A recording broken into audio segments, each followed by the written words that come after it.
back again. I'm bouncing up before they count to 10. We back again. We back again. Tell your mother, brother, sister, and your friends. We back again. We back again. I'm bouncing up before they count to 10. We back again.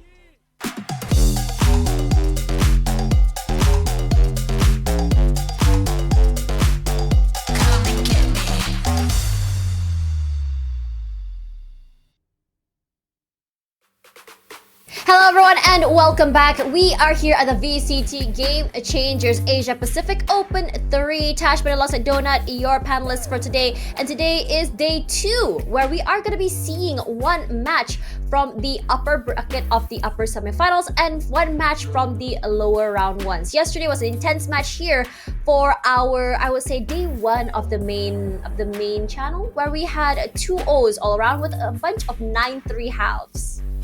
Yeah, I think that was a trend yesterday, right? 9 threes across the board, 2 zeros, but as well as the substream that we saw, it was a clean 2-0 sweep. But I guess for day 2, that's where it will all change because it's a different set of opponents. Now we actually will see, at least for the first match, the best of the best in their brackets. But now we're going to be talking about the best of the best, which is Team SMG. They're going up against Scythe and NWJ. These ladies have a lot of experience together, as well as representing the Indonesian region.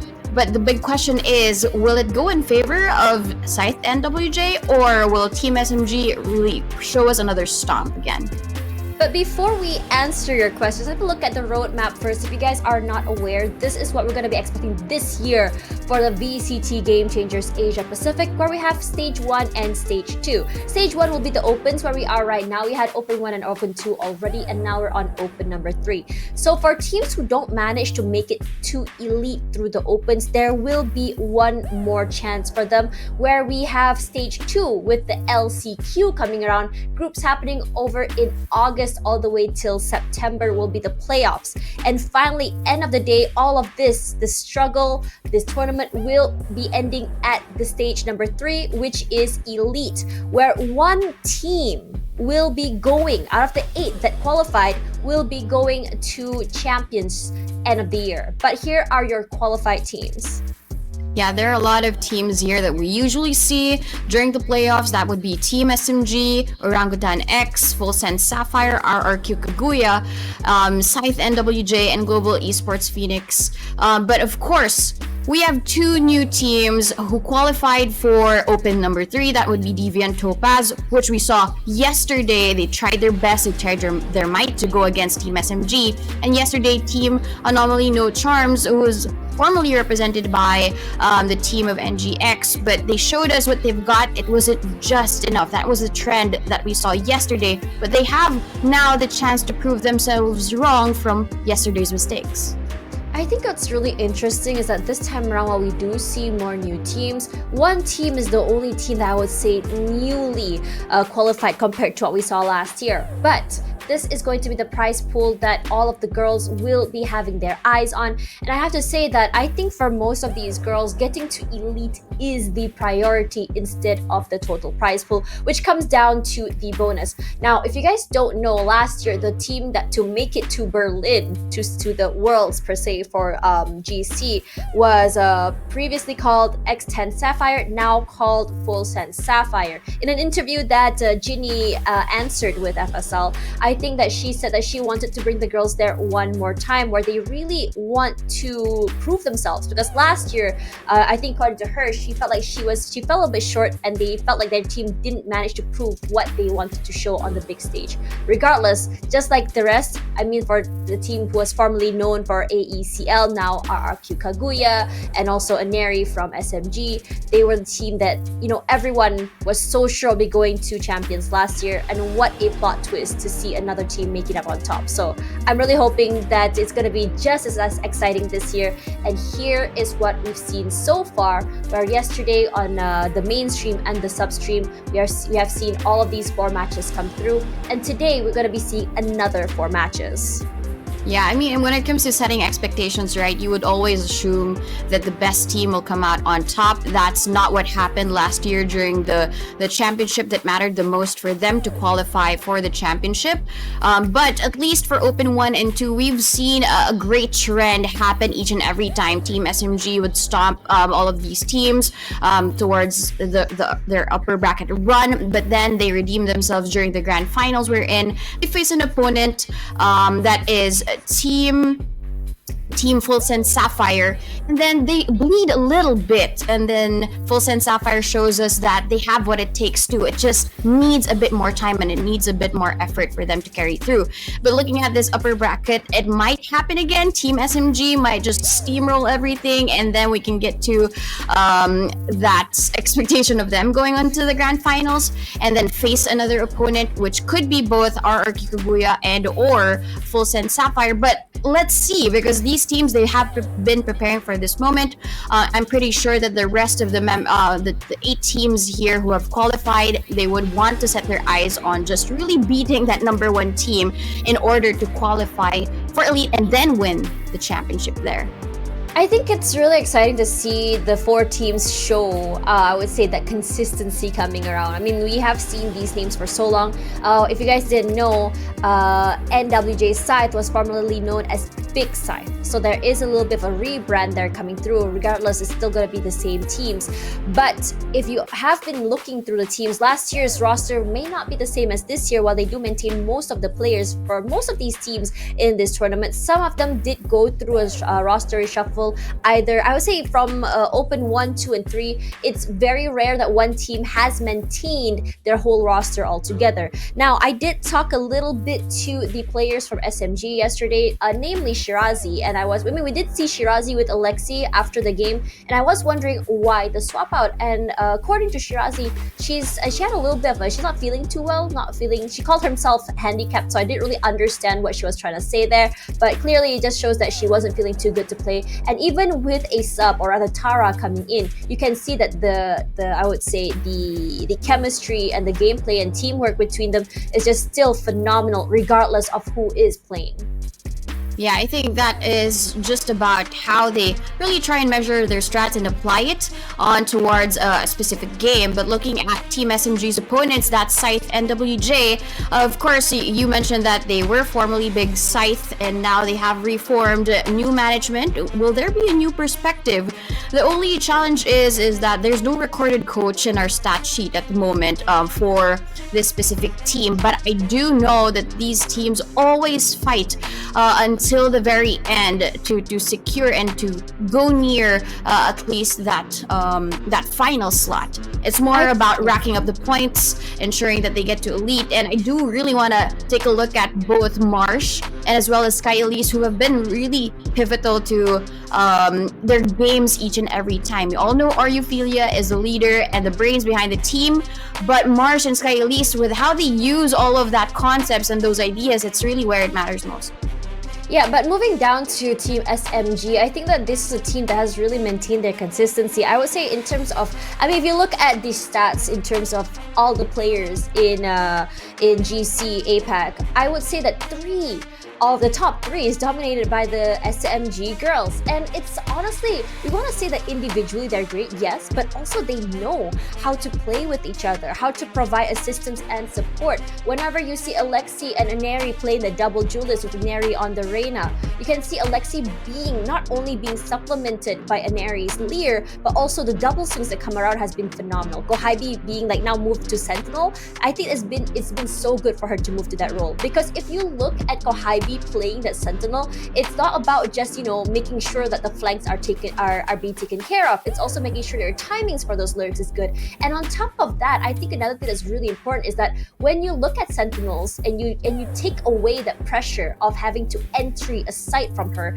it lets her focus more on what she does best, aiming and shooting for those hits. And she delivered consistently yesterday. So we already know what SMG can bring to the table. I mean, it's talked about extensively, but what about NWJ Scythe? Yesterday, they went clean 2-0 against Global Esports, Phoenix, and they went 12-14, which was an overtime with between the two teams here, which was a very close match.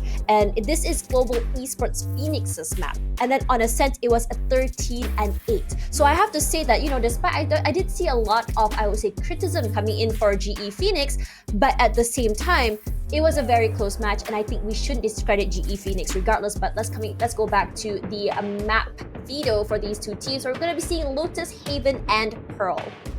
Yeah, I'm pretty surprised, right, how they really thought about selecting Lotus as their map pick, because Lotus is still going to be a good map for Team SMG. Probably they have come up with new strategies in order to counter this.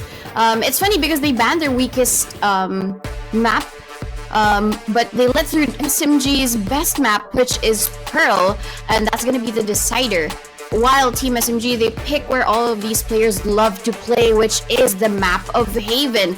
I recall when I have casted all of the games all throughout their journey here in Game Changers in different teams, I just recalled Neri as the Jet with 4K up shots, Kuhaibi as the Raze with show-stopping plays, and Alexi as the KO just dominating the server. So this is, I think map number 2 is going to be interesting, whether or not Scythe NWJ has a response against Team SMG. But Lotus is something that will matter the most for them, because they selected this and they have to show us that they picked this for a reason. I mean, yesterday SMG did play Lotus, and to me, it was quite a dominant map, because it was Deviant Topaz's pick, but it seemed like they rarely were able to contest the site at all. Now, coming into that first map, which was going to be Haven, Haven first, I believe.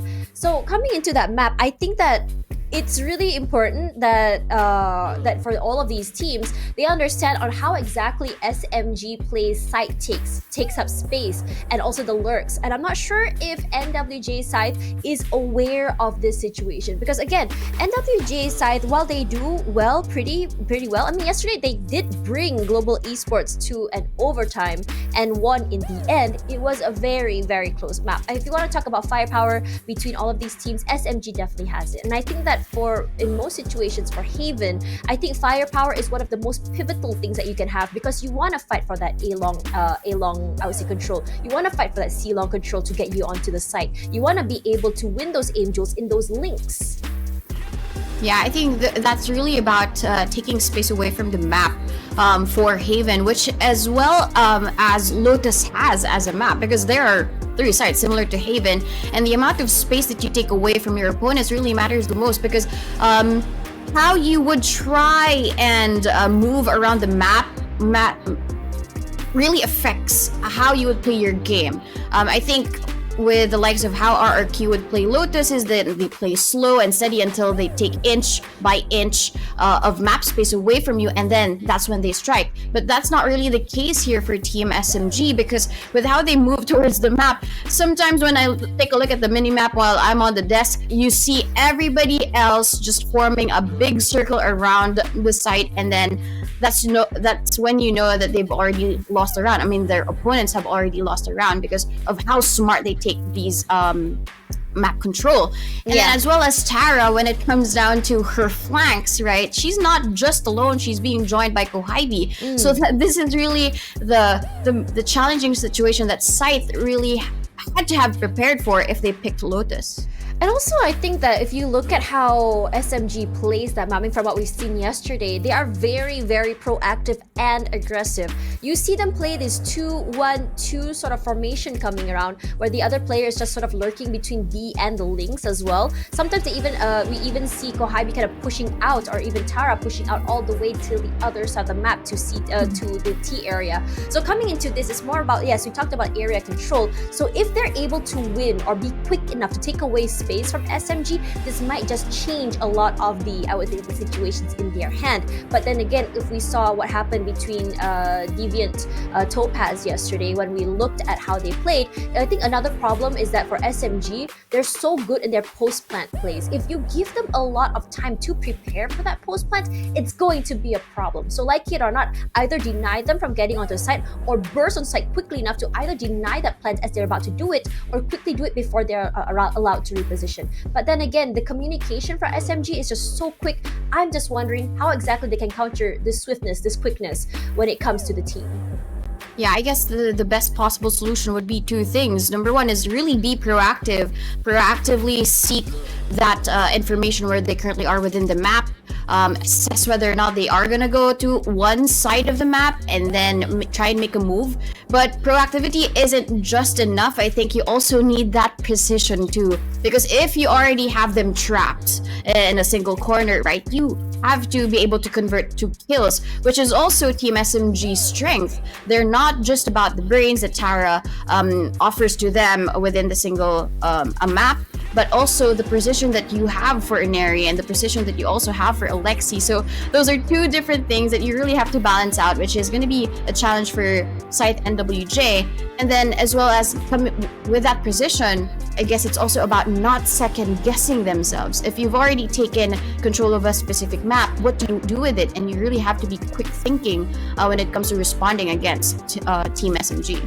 And also another thing that I wanted to highlight was just we saw Toffee Waffy being able to just capture SMG in between those those rotations on those lurks, and I think this is something that is one of their weaknesses that we saw for yesterday. But the thing about SMG is that after Toffee Waffy had caught them in a 2K, 3K at that time as they were rotating between C and A, is that after that you start to see them, I would say, adjust themselves to really check before they cross. And I think this comes from mindfulness in the game, kind of like reminding like, okay, this is our mistake from last round, what can we do coming into the next round as well. This, I would say, mid-round adjustments or mindfulness is something that I think SMG, that a lot of teams should really figure out. It's kind of like, okay, we managed to take a round away from SMG, we managed to figure it out, and I think that's the problem that Deviant Topaz has, is that when they thought that they're able to take away the round and take away the momentum, suddenly this readjustment from SMG does not allow them to play into that one, I would say, tempo or momentum. It's always about that readjustment, and I think for a lot of teams who don't have a lot of play styles or different ideas on how exactly to execute, it may be a problem. Yeah, I think the mindfulness comes really from that experience that the team really has.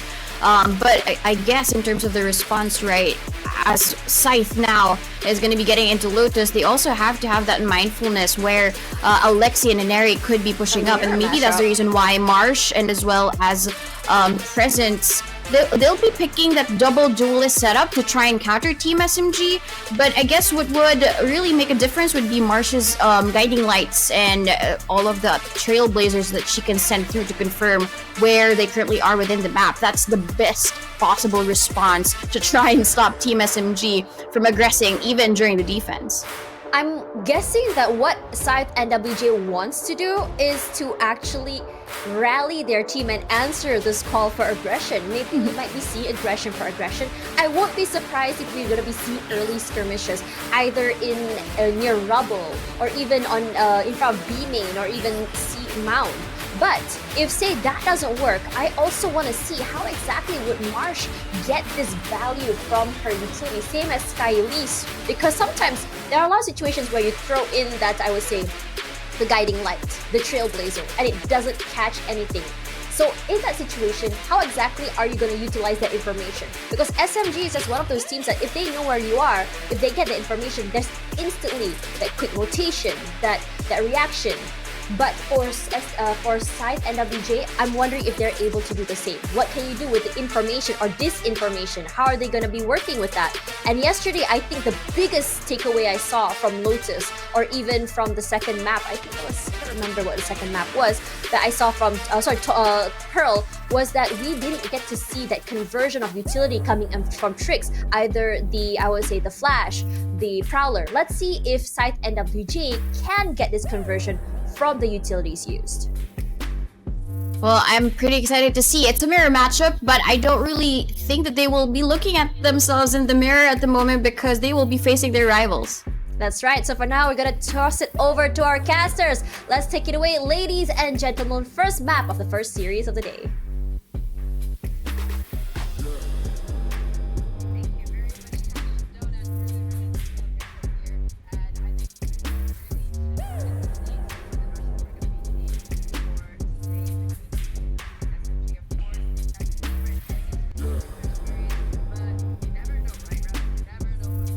Absolutely. With with all of the things that has happened in day one with the classic rounds that ANC was, again, they were stolen away from them. Now we see SMG, who, as you mentioned, the undisputed #1 of game changers versus a team that's been hovering between our top 3, top 4 for the longest time, and we've seen Scythe's growth from Open 1 till now. And I think from what we've noticed so far with their configuration is the flexibility of their players. We've seen them swap roles and do it quite effectively.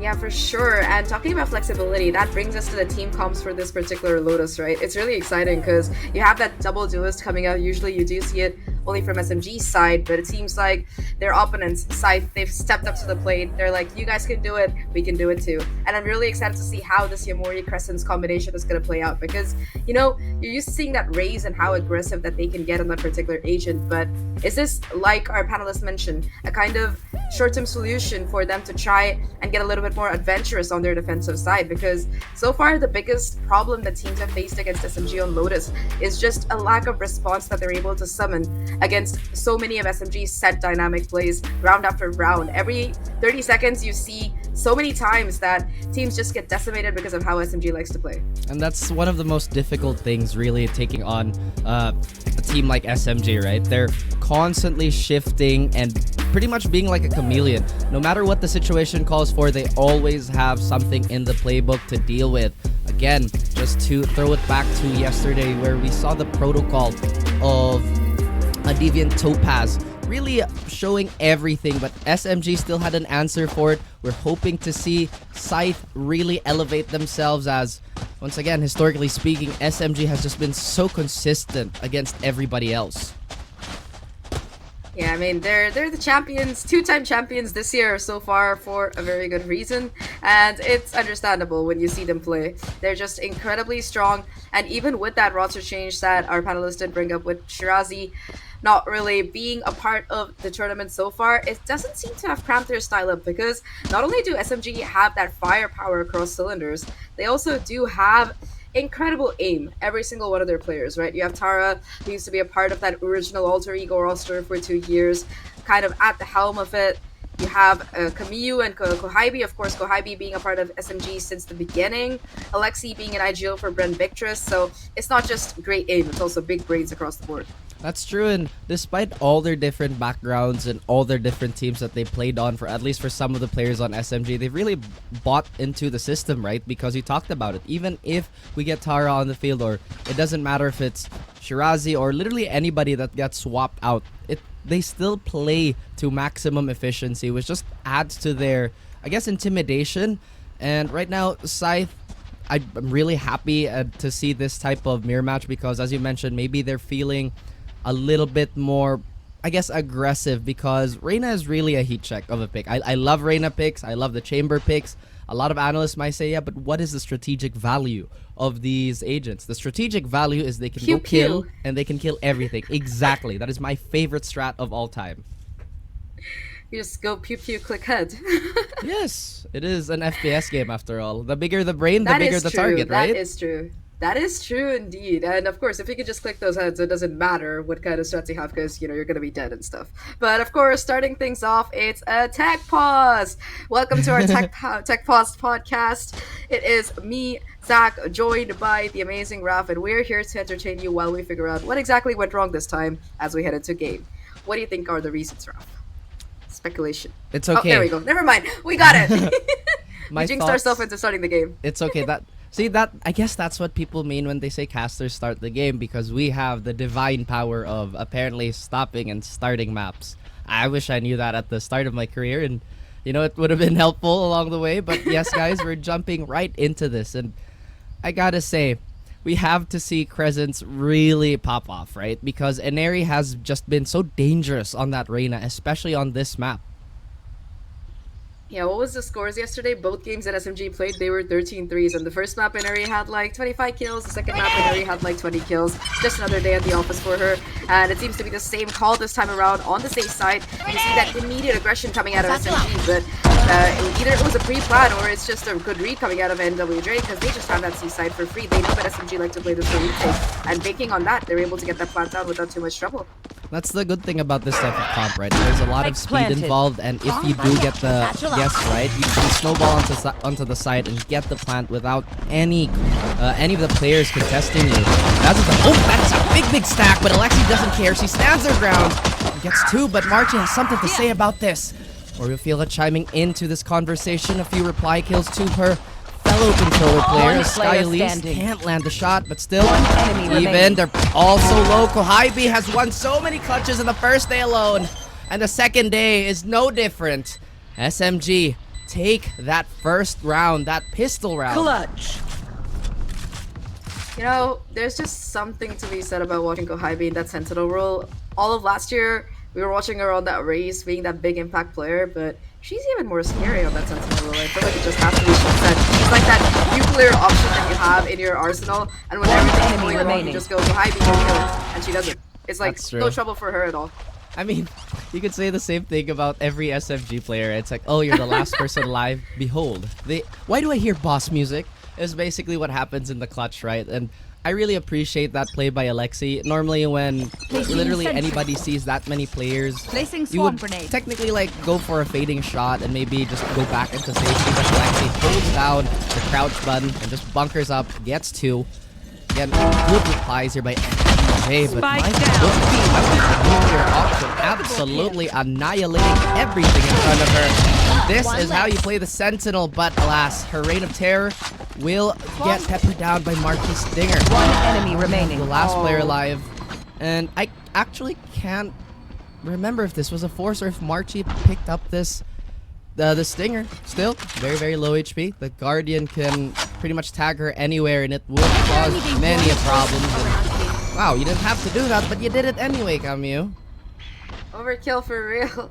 That Guardian headshot was completely unnecessary, but anyway, that's what SMG really excels at, providing those explosive overkill moments. And of course, again, just combining the position that we've gotten used to seeing out of her for the coach today. It was a little bit of a, for there wasn't much of an investment by the side of Scythe, so they're gonna be feeling too sad about it. Finally gonna be heading into their full buy, almost have their Seekers online. Quite a bit to work with, but on the opposite side as well, despite it being their bonus round, Kohaibi, after dying, went off that lockdown, has that hero rifle on board as well, so it's not entirely a difficult round. Ahead to that reputation, in fact, Kohaibi just spraying them down, and one way providing so much value for Inari and Kohaibi both alike as they gain control of that spike and then push on A. That's going to be a convergence. Alexi getting that final kill and free upgrades across the board for SMG. Man, yeah, I don't know, I'm speechless. I was thinking maybe Scythe has an adjustment for this, knowing that SMG would have the weaker weapons and would have huge advantage now, honestly, when it comes to just numbers. But the simplest of the dark covers and the most dangerous of Kohaibis had to show themselves here. And you know, I've always talked about how the Sentinel role and the Duelist roles are the most interchangeable in the game. It's basically the same thing. It's just the difference is you have to stay still as a Sentinel and you have to hold the W key as a Duelist. It's just stuff of nightmares. You see Kohaibi and Inari walking down C long. It doesn't matter. There's a one way to boot, and you just all go into that Shadow Realm. Really, really unfortunate. Now you do see SMG once again pushing the issue on this A site, knowing that they have the weapon advantage quite significantly. Alexi pulls out that showstopper as well. Kind of a warning threat here as she powers forward and will in fact be rewarded for a kill for her efforts. All that showstopper did was push the remaining players of NWJ in the opposite side, where Camus and Inari were just lying in wait for them. It's a trap across every single side of the map. Where do you even go? As Scythe, that's something you have to figure out, because SMG, as we've talked about in the past too, they love to play their subunits on this map. There's a lot of advanced pushing on really either sides here on C or A, and we've seen quite a bit of success. And they usually have a rotator towards B, but that doesn't make B the weakest side. We've seen so much damage come from that, and you're talking about how Kohaibi was so close to the lockdown. It's there right now. The question is this gonna make SMG play a little more receded, or are they gonna go for potentially cheeky set play? And as we talked about, it does look like NWJ are gearing up for a B take. Yeah, they tried pushing the issue on ANC and they got pushed for their own efforts. So they wanted to try something that they haven't quite really done yet, which on their buy round, looking to go into this B side. Beautiful paranoia from Tara will buy a little bit more time, gets all of that information, and with the possibility of a rotation coming in from SMG's side, I've it got seems your like Scythe are trail. looking to do something else. Aware of that push out from Alexi, but still, Alexi finds the timing, finds the kills. 2 for troubles. Spike down B. Oh man, trouble definitely is being spelled out, at least by SMG for Scythe, and it's one body at a time. Crescent still has the capacity to clutch this out, but already very quick Enemy plays remaining. are being set up here in Tara right on the queue, finding one of the last members as Out of Alexi charges. continuing her rampage, getting March out Out of of the way. charges. And SMG turning the weak side into, well, the strong side got your apparently. The trail. meta is whenever SMG is playing has the strong side. He has no defense mode, it's just attack. It enemy seems like remaining. today, like, what do you even do? Alexi has been pushing up that A side literally every single round so far. They've found no real answer to that. And the fact that they're not able to deal with the kind of proactive pushes that SMG is doing, it's just leading to trouble for them because they have no map control and no real plays to deal with. SMG, they are leading the bull by its horn. They are in full control of this map, across spacings, across control. Everything is just in their hands, and Scythe, they're gonna have to really go back to the drawing book and figure out how they can deal with this. That is true. Very Matador style here by SMG, trying to build the aggression of Scythe as they push forward yet again. Neri opening up the person advantage here as Kohaibi will repeat the success from Mountain. Will get caught out by Paranoia, but with a few swift steps, is gonna come out unharmed. And these weaker weapons on the side of Scythe are really not helping their cause. Oreophilia has something still in the gas tank. And they are now pushing the pedal to the metal. One enemy remaining. Last as Kohaibi already gets one of the last players here. Oreophilia at least will get the plan. This is quite a big investment though. At least on the side Spike of Scythe. That planted. is going to be from the shadow, just not available for a good minute. Yeah, at least you get that extra money from the plants, but it was your eco round anyway, so a little bit confused, especially since Oreo didn't really have a weapon, but that's the kind of confidence. If Oreo had been perhaps able to win that first engagement against Alexi, I believe, that could have been a gun that could have been picked up, but we could talk about what could have happened, but instead it's just going to be SMG walking away with a 6th round. Now, Scythe, they do have those ultimates charged. They are going to be able to buy into this one. So this is a round where if maybe they take a timeout, if they can really figure out a way to deal with this kind of SMG presence, they can really make this round work out. They have the lockdown in particular, which can prove to be really pivotal in getting into either that C or B side. The problem for them is that SMG, they have literally every single ult. That's true. Barring Tara, but she's not too far away from it. Again, Tara's one of those players too that are very, very stable.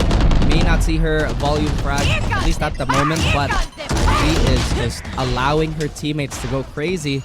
Alexi may have overextended a little bit. The heat check, a little too much. SMG, though, they have a lot of fallback here in terms of the ultimates that you did mention. Presence, the water, and will get Ivy. That's one of the first raid bosses getting eliminated from play, and now Scythe swooping in and cutting down every single defender here. Camille still has the Seekers, although I doubt that she's going to Spike burn it right planted. here. A full mag and a head full of hopes and dreams and maybe even more confidence in her heart. Go for this, but look at this. All the utility zoning her out. Right, perhaps just to make a final stand, and the numbers just a little too much to handle. Really, really nice play coming out of Scythe there. They wait for SMG. They know that SMG likes to get aggressive, punish Alexi, get that initial frag. And despite Kohaibi putting down that lockdown as a deterrent to not push, that's just an invitation that's taken by Scythe. Like, look, you have to defend the lockdown. We know where you're likely going to be positioned, and we are just going to barge in. Sure, they burned through 3 ults to do it, but it's a worthwhile investment to get them that first round, especially since SMG invested a lot of their own, only left with the Seekers for the duration of this particular round. So, all things considered, a pretty good win coming out of Scythe there. That is true, and I honestly thought SMG would hold on to their ults just to keep that passive threat, but again, they wanted to respond and they wanted to keep the snowball going. 6 rounds, still very, very impressive on this defending side, but again, a fast seat take. It looks like Scythe are willing to keep repeating this action until it doesn't work. And look how far deep Presence is. This is pretty much the curse and the blessing of being Arena. You're allowed to do this. It's actually Amori getting the kill. The trades are here. Tara, like player the turret, standing. gets two. Alexi from the sides.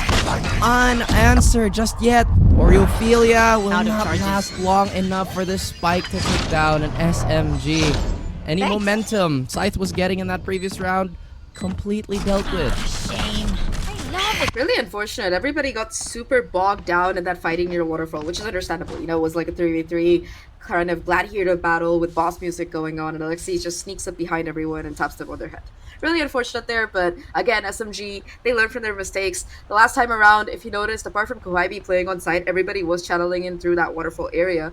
So this time around, there was a little bit more of a split up, and immediately SMG's minute adaptation is rewarded with another round. Alexi, again, remember, she used her showstopper, 2 rounds ago, already almost has it ready to go again. Tara with the From the Shadows as well. Both Omen ults across either side are available, so that might be very interesting when the fight does go down. But now towards C Long, it's going to be that point of contention that one way goes down as a warning, and immediately Scythe, they respect it. Well, they have to. How many times have we seen Scythe just getting chopped down, right? I mean, that's the crazy thing about SMG. First, they will absolutely use the simplest plays and just pivot off that. And if you can't answer their skirmishing, which we're kind of seeing, it just becomes such a terrible, terrible thing to play against. Guiding Light is going to give away information that there is an A presence, though I think that Camille realizes that it's more of a lurk play. Crescent's making a lot of noise. That A will lead into this possible side hit here. And Area gonna rotating over towards that side area. Camille swings out at the right time, at the right place to find 2 kills already. Finally taken down by Crescent, but that just gives us the spike going down. And Aries still on site, pulling it out. 1-for-1 trades. Crescent and Last enemy remaining. Never mind. It's all gone. SMG, they shred whatever little opposition remains. It looked so good for Scythe. They had an opening pick, and once again, we talked about Kawaibi being the last person or one of the last few players to really run into, and with a healthy Kawaibi just kind of aiming for battle towards you, it just becomes that much more of a problem. Camille, though, making this retake as One enemy easy and remaining. as painless as possible for SMG, despite the messy start. But again, we have to look at Scythe. NWJ deal with this weaker buy yet again. SMG, they have an operator on an area. You talked about how you can never guess where the op is going. I mean, we saw it on Camille yesterday. Shirazi, of course, the usual party, but now in Eri, this time around, though, NWJ, they take the precautions. They invest quite a bit of utility as they try to put pressure on the C side, and Aries operator, it hasn't found anything quite yet, though those warning shots are plenty threatening at the very least. NWJ, though, still pushing the issue here. All of their members alive, 2 Bulldogs on their team, but apart from that, the economy kind of in shambles at this moment. A moment of slowdown with that dark cover coming in, and WJ, they look to make a move, but after hearing that showstopper, they just freeze. And freeze is one of the things that SMG really want to do to their opponent, and that's how it enables their activity, really. Again, they really fan off from all these fights and all these duels, kind of abuse all the space that you get. And despite getting the first shot, Neri will get peppered down by all these bullets. But again, the superior weaponry on the side of SMG makes quick work of the advancing Scythe. And it looks like Scythe's blades are getting dulled by all this SMG defense that they're kind of running into.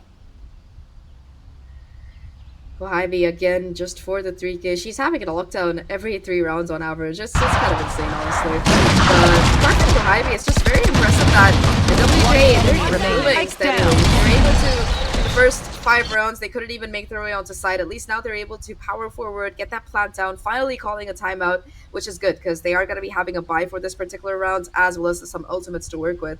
Looking at how they're playing, though, they are showing gradual improvement. The only problem is that, number one, this is their map pick, so this is where they feel comfortable, and it's not quite showing.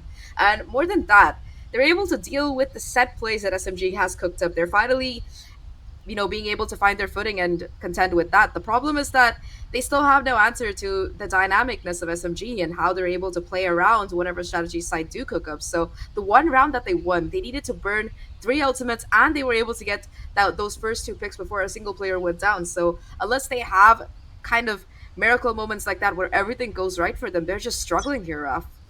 SMG, they really make everything painful and expensive, and you talked about just the base cost or the capital per se that Scythe have to put forward to get anything off this SMG squad is just so daunting, right? And SMG, I think we saw this yesterday actually against Deviant Topaz, where at the beginning the gap doesn't look that big, but the adjustment speed by SMG is just completely blistering, and it just comes to the point where they're pretty much lapping the opposing team. But yet another C default here, Zach, as NWJ running into a little bit of utility resistance. Yeah, just a little bit. You see that Yamori has brought out the judge, so definitely deal a nasty chunk of damage. Does take down a Neri, 1-for-1 trade so far. The fight was finally thrown out. Planted. Now for Scythe, definitely Yamori and Scythe One enemy remaining. He's able to finally strike back. Comes down to 1v3 for Oreo right now. Has a really good position, able to find that. Still looking fairly healthy. Tries to isolate the fight, but Tara just wraps around and takes down the counterpart. It seems like for this entire game, Oreophilia has been having a really good one. It's just that compared to the rest of SMG, it's a little bit of a team difference. There's just no other way to phrase it. Last round in the Scythe half. is really doing their best to condition with these heavy side hits, but they're not meeting any resistance whatsoever when it comes to just the gunfights on these, I guess on their first few seconds.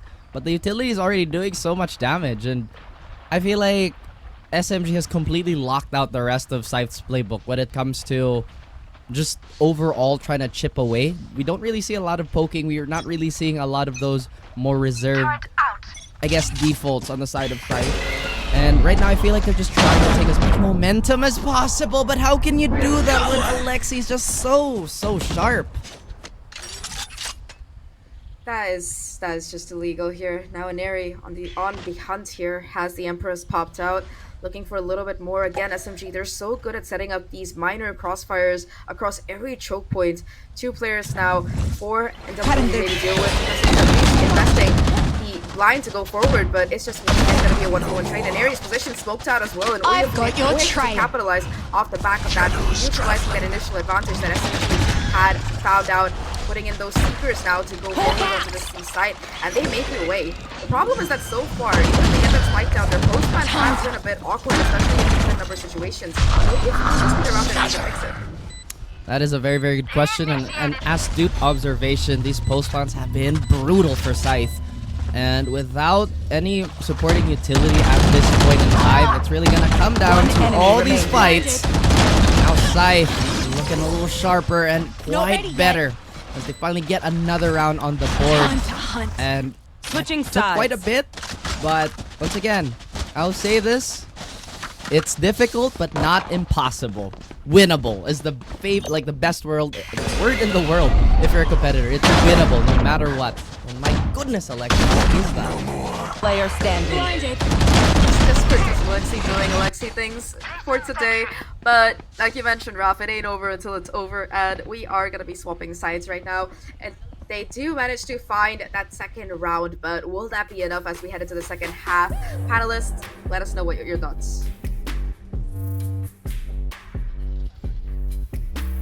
A very insane first half, I have to say, and I have never, while it was so heavily toward in favor of SMG, I have to say that SMG was definitely challenged in these rounds. A lot of the rounds between these two teams always end up with either 2 or less surviving from SMG. It does look dominant, but Scythe does come pretty close to sealing the deal. Now, we saw a lot of movement, in my opinion, by Alexi, who was just not afraid to take up space and just quickly just shut down anyone in the front line. Yes, Neri gets picked off so very early, but you always see an answer by NWJ. Yeah, I think they really do move like units. They look like a SWAT team and trying to cover their ground here towards the site. You have the flank unit and you have the defensive units for the team SMG. And I think what really won NWJ their round, Scythe NWJ their round, was their use of their ultimate in order to be able to try and take a site. But moving forward, I think during now the defense, they need to be able to be more proactive in claiming those ultimate orbs. They have to really be able to manage their economy very well, because in some of those rounds, the reason why Team SMG won it is because they don't really have enough. They weren't really prepared for these pushes, and I think that's really the most possible solution for them to get more rounds in their favor. Yeah, but it is looking very rough for NWJ side. It is not there. It is their map pick. So let's see if they can come back on the second half. Gonna toss it over to our casters, Raf and Zach.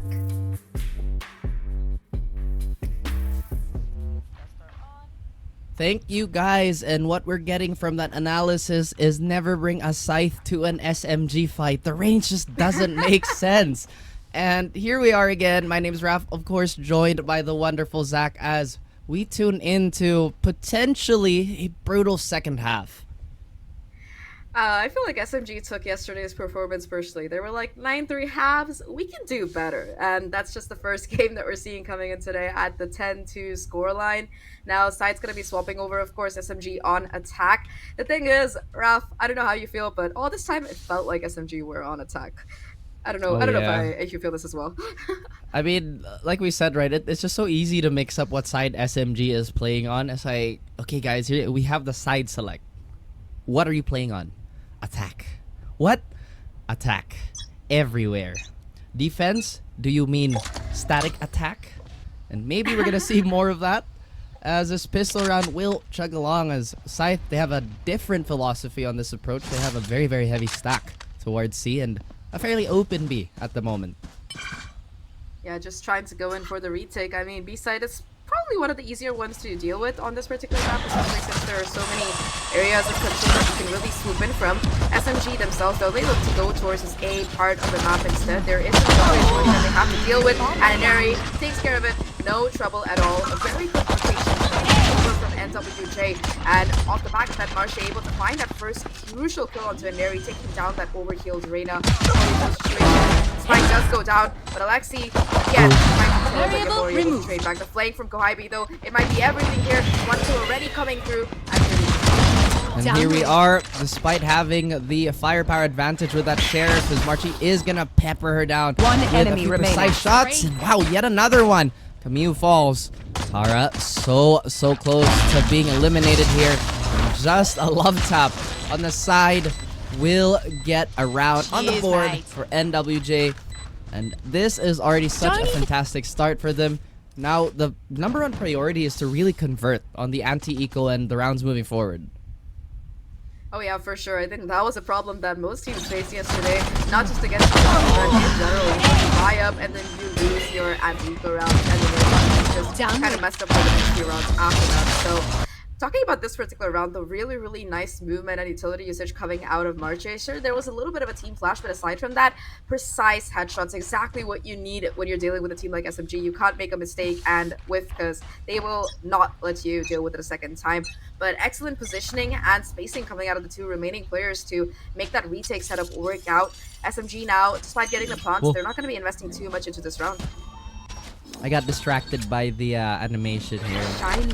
Yeah, guys, and this is just a public service announcement to never stick aluminum balls into microwaves. That's very dangerous. Don't do it. Or if you ever do it, please take a video of it and, you know, tag us. But if Presence here already being the fire starter, as she is heating up, getting 2 big kills. And again, prioritizing One the enemy here, remaining. right? Maybe farming a few orbs for herself. Oriophilia has to take the security of the round and deny the ace for Crescent. Still very well played by NWJ. Yeah, that was a quick one. You know, a lot of times you do see things getting a bit devastating with a couple of nice sheriff shots out of SMG, but this time around, NWJ, they don't make the same mistakes that other teams made yesterday. They put the pedal to the metal and finished the job here, setting them up for a very nice bonus round, because they have weapons across the board. Sure, it might not be as much firepower compared to rifles, but especially in these close kind of scenarios, Yamori with that judge might be able to do quite a bit of damage. SMG now have their sights set on this A site, This is where they try to go in the pistol. Now there's a little bit more backup on the side. Aside from just the killjoy, there's another teammate to try and help out here. Kylie's already putting down the ability to try and deny this push forward, but it hasn't stopped SMG at all. And Neri just charging forward, already finding that first kill and opening up the site. And indeed it is opened up as Imori still looking to close the distance with this Judge, and Judge has been a fairly common weapon in the last 2 days, and we found success here. SMG no, that is gonna be the warning shot, and you only fire once as Imori is still lurking around the corner. Neri will get out scot-free with that dismiss, but the rest of the team is picking it up. A pretty decent situation for both sides here, but Yamori just one click away. One enemy You remaining. see a crouching Kamiyu. Tara and Kohaibi will close it out, and still a pretty acceptable round on the side of NWJ. They made it fairly expensive, and the only thing they really have to worry about now is that their margin for errors is just that low. SMG very, very close to match point. Always been taking this map number 1 in their favor, but like you mentioned, really nice economic damage. They're taking out 2 rifles from the hands of SMG. They also have the Seekers online for next round. On this defensive side, Marcia in particular has been incredibly impressive with just the sheer awareness that she's been displaying over the course of the rounds here. Just checking every single quarter, being very methodical about utility usage as well. And once again, SMG, after creating those quick and heavy hits, they look to slow things down just a little bit. They are still rushing up towards that A site, but you also do see presence across other sides of the map. And yes, they're trying to pull as much away from an individual site, and once again SMG hinging off that individual firepower. Right now, everybody is just being as patient as possible. Kohaibi is like a tree, not moving a muscle. I would love to have this type of dedication and patience, honestly, but because of that, it's paying off. I think we see a little bit of over-receptiveness on the side of NWJ. I've got your trail.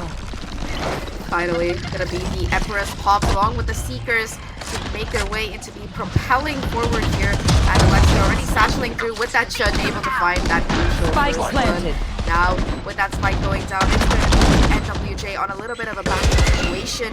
Have to clear so many people before they can really head forward. And Neri just bring the battle to them in their own house. 2 kills already. One enemy remaining. But Neri quick to strike back for all the round for her. This is why Neri is the queen of APAC, and this is why people Match have point. always been terrified of her. The Queen, the Empress. She's claimed her stake, and her kingdom remains unchallenged as she gets another massive 4K here. And it's these types of plays where it's One really enemy demoralizing if you're playing against it, because oh my goodness, we had so many chances. We double peaked, and the mistakes they made were very, very minute. But again, Neri is here to just be an absolute terminator. SMG, match point already. NWJ not having the best arsenals to really work with. A quick hit towards C will be on the table as NWJ will go for a more flank-oriented take on this defensive side. Not much for them to really work with as well in this final round. Match point sends 3 of your players on Sheriff, says a less than ideal situation.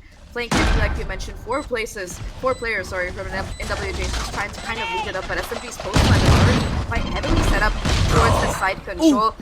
Beautiful shot from Yamori, though, will take down Tara in Paranoia, letting NWJ kind of run on the side here. Neri, though, already making it expensive, making it heavy. 3 kills on the round for the ring now. Last enemy remaining. And 2 left. Alexi with the Judge chiming in. It's all down to Scythe, and unfortunately for her, she will just walk into Kohaibi's waiting embrace.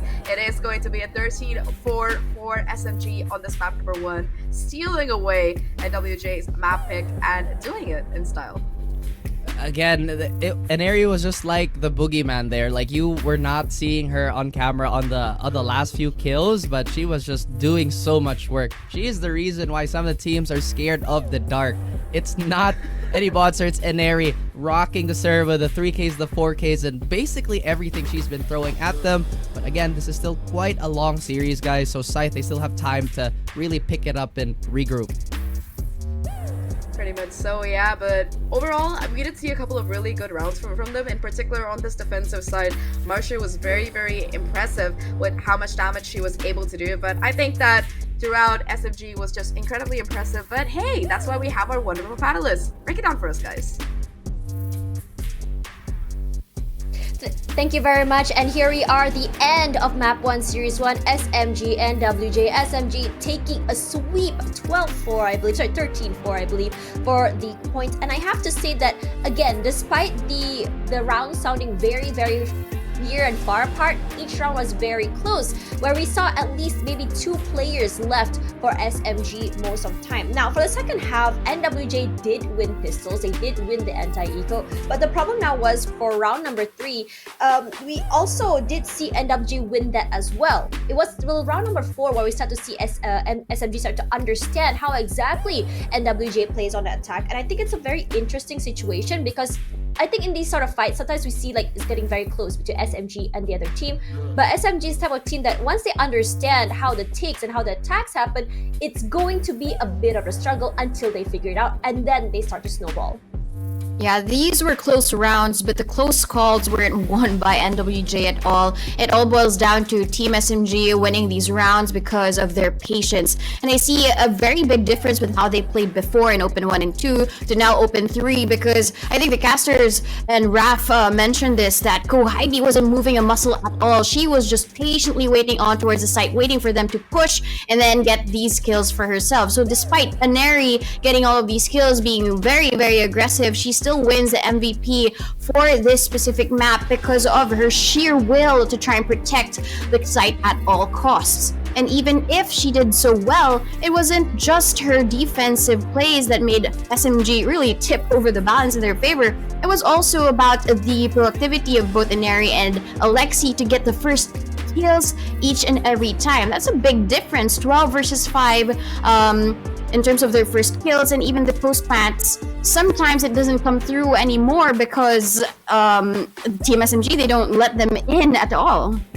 I think what's really important to talk about is that while it did seem like Aneri was having a pretty hard time in the first half, she was still getting those early pickups. It's just a matter of she wasn't able to dismiss on time and she was immediately traded out. But in that trade at the same time, we also are seeing Aneri Alexi just jump in and get those multi-frags. And this is echoed throughout. Regardless, we also are seeing MVP Kohaibi here, and I think this is well deserved. She has actually been able to not only anchor the site all alone, buying a lot of time till her teammates came through, or she would just back off and play with her teammates together, or she would have the perfect timing on that flank just to clutch rounds perfectly. We've seen a 1v2, 1v3 by her, and she seems to win them all the time. Now, coming into that, I think NWJ did sort of figure out how to play against SMG, but it was a little bit too little too late. By that time, it was already 10-4, and it felt like, yeah, they were understanding that, you know, that they need to punish Alexi or Neri for playing early. They understand that the fast pushes will always give them a lot of value, and they're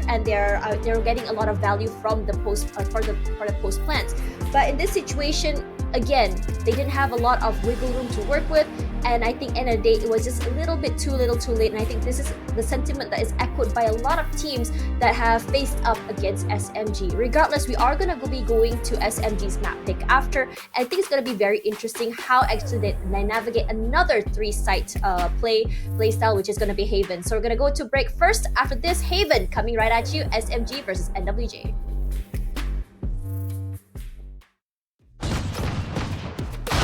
Spike down.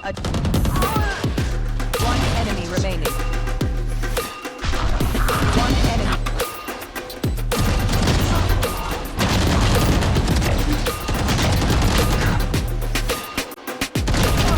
Spike. One enemy remaining. One enemy remaining. Spike down.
again.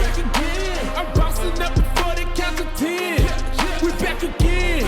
We back again. Tell your mother, brother, sister, and your friends.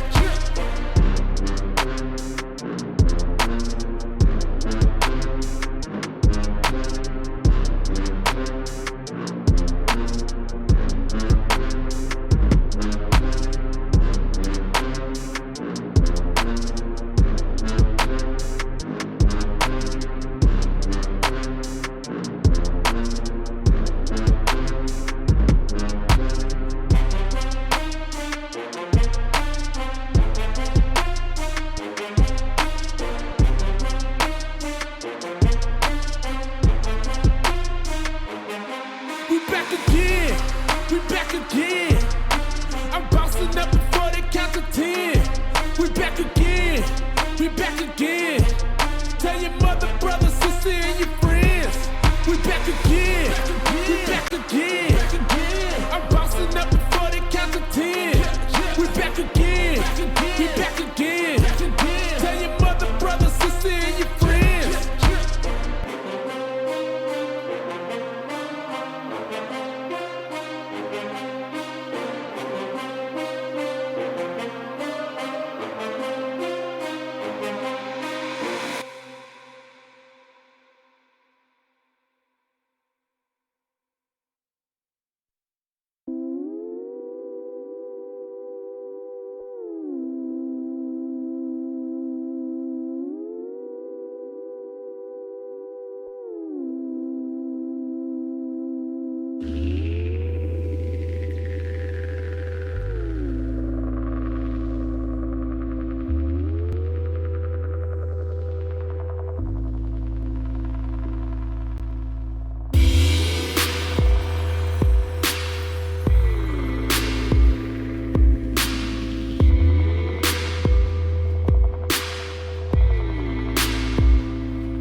Hello everyone and welcome back. This is the VCT Game Changers Asia Pacific Open 3. Tashman alongside Donut, your panelists for today.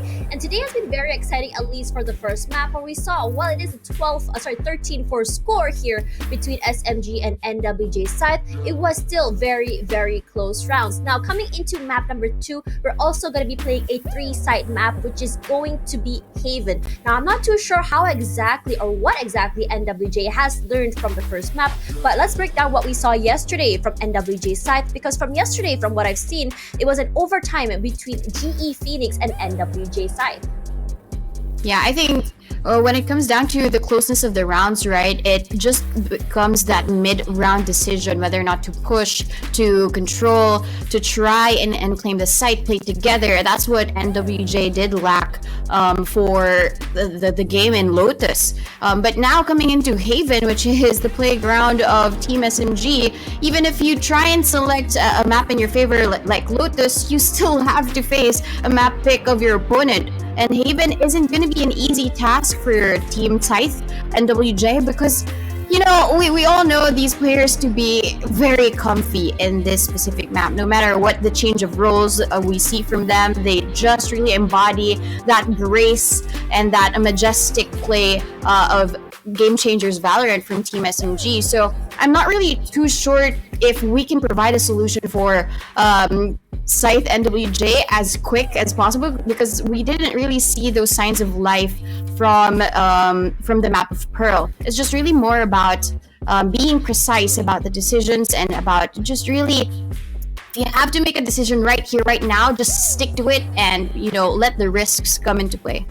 I think that when we look at yesterday, technically SMG was supposed to play Haven and they weren't able to because it was a map number 3. Now, if you look at stats here, we did see a 13-2-3 in against the last time they played, I believe, was against Full Send Sapphire. And in this particular map, I think while it was so dominating, it can be very scary. And I believe that for SMG, the bigger the map, the better it is for them, because they are a team who are very, very confident to play separately and play alone. When we see a 1v3, a 1v2 situation by Kohibi, by Alexi, by Aneri, there are so many times, maybe 60% of the time, they are going to win those fights. Now, coming into this map in particular, we are going to be seeing Camille on that breach, which I think can give a lot of value. Alexi will be taking a step back from a Julius role and running into that Sova.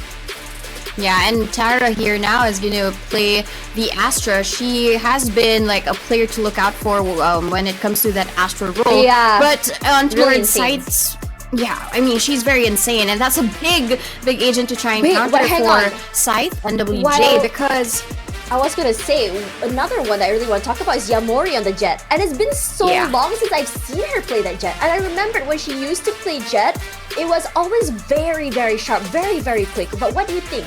What do you think Yamori can bring in terms of her playstyle for this map?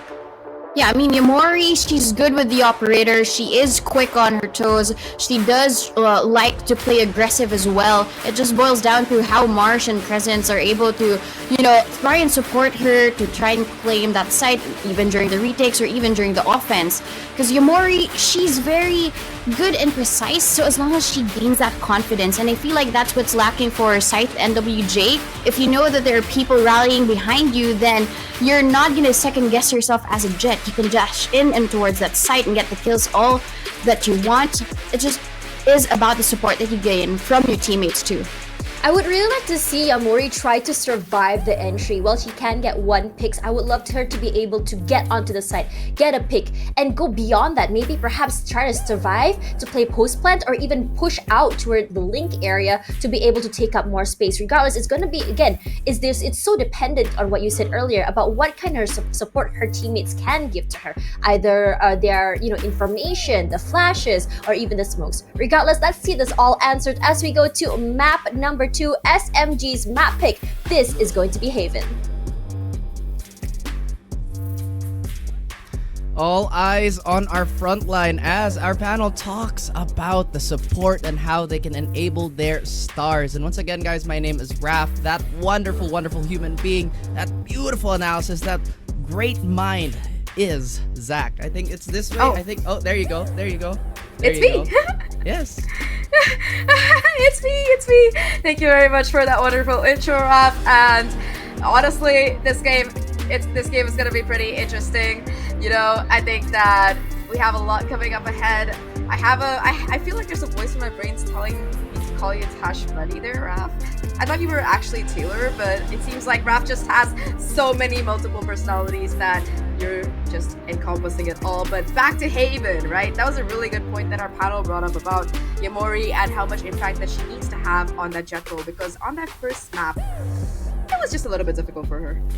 Oh yeah, difficult is definitely a buzzword that we like to bring up, especially playing against SMG. But I don't know if this is a running gag, but we all know that the more Filipinos you have on your team, the higher the chance you have to win Haven. And it's a little worrying for Scythe, but SMG, jokes aside, have been very, very proficient on this map, whether they play as aggressive as they usually do, or if they go for that more receded style. So we are very, very interested to see what Scythe has prepared for Haven for this map. I hope they have prepared something because this is SMG's home ground. They've had a pretty nice win streak on this particular map. Historically, I think that, you know, while most of the time they're able to pull off a pretty dominant win on this, it's gonna take a lot of work for Scythe to really like deny SMG any kind of presence on this, because the only team that took them down on this particular map so far this year has been Full Send Sapphire, and even that was a very close, very protected game. So perhaps you can really figure out what exactly you're going to be learning from it. Bit of a mirror comp all the way like we talked about at SMG. They're very good spots on this side where there's quite a bit of heavy defending. Well, that has never stopped SMG before, as Inari not being on the Reyna but being on the Swifter Jet gets already 2. Presence tries to get as much value as she can before she gets peppered out. That's a lot of players getting scammed on the side of SMG, but again, they're not here for stealth. They want their presence to be known. March, she has something to say about this. The shock dart, perhaps not landing, but Tara, where did Tara come from? Tara just sneaks around. Tara's like, you guys run at the side, be the distraction. If you don't kill it, everybody, oh, come for me, I don't take care of it anyway. So the backup plan this time around seems to be Tara. But really, really basic stuff that SMG does so well, right? If you look at it. That garage C-split, we've been seeing it since this map came out into play, but SMG, they're just so clean with it, and Eri finds that huge opener, and after that, they're just able to flood their way onto site, despite NWJ having 3 players on that side to prevent this exact outcome. SMG, they were just ready for it, and they were able to kind of roll with it now. Bit of an upgraded vibe for them this time around, swapping things to that A side of the map as they just once again WP their way forward. Well, W also stands for winning, and SMG has grown a fondness for this word. And Ari will take a little bit of attention away, but the dark cover is going to eliminate any sightlines for the rest of their team. And Ari swings out, gets the duelist, and that is going to be just a quick cleanup. And again, Yamori, the panel has talked about how much support she needs from her team to take and duel as cleanly as possible, especially against this type of composition where SMG can just hit really fast. Fast hits are the key words so far, at least. And now on this bonus round, SMG, they have quite a bit to work with. They lost Inari, but her Vandal was retrieved by Kohaibi, only had a ghost, so no economic damage done at all. And more than that, Kohaibi, as always, going in for that pistol in that second round, will be able to upgrade fully to a Vandal for the course of this one. So this bonus suddenly looking quite a bit hefty. SMG, after that conditioning for those quick hits, they've slowed things around. Ooh, nice little damage being done through the smoke there to Inari. We're dulling the tip of the spear at least just a little bit, but it's going to be SMG pulling for some mid plays instead this time around. I like how Alexi just takes a moment to look at Inari's HP and says, well, probably thinking to herself, well, that's unfortunate. We could have lived with a little bit more HP, but Inari, despite pre-aiming for the window, gets the quick adjustment in Oreophilia. And once again, speed is the name of the game, despite being tagged down to 2 HP. Sky Elise has a little bit of trouble. No! Completely easy as she guns down everybody. Tara responds in time and even gets another one on Marchi, who's trying to support this side. Suddenly it's down to a 1v1. Early heroics into the final kill, but she runs out of bullets. Oh no! For Yamori, that's an oh yes, because that's exactly what gets NWJ their first round. Full buy round, lots invested, and they lost 4 players, but hey, at least they walk away with the win. And of course, that early tag by Yamori and Teneri, they get because it is going to be this turret from Sky Lee taking down Teneri, opening things up, and one enemy remaining. They're Sky Lee's finding the timing to find all of those kills towards that garage area. Tara, of course, still in that backline, almost clutches up that 1v3, but at the Get end out of of my way! Like you mentioned, no bullets, no kill, and Yamori will find that win. Now, feeling a little bit more confident, looking to get a bit more aggressive. First point of contact towards short here, Cash triggered, and will be invested thanks to that drone, but it might just be a bait and play, because look at Marsh's position. It could potentially be of that nature, but Yamori has already exposed her position, being a little more vertical. Like you mentioned, March is here. Swings off the stun. I don't think they saw... Oh, no, they did see her on the cross. Action is happening elsewhere. March has her eyes trained towards Sewer and will get the turnaround kill. A big 3K to get things going for Scythe.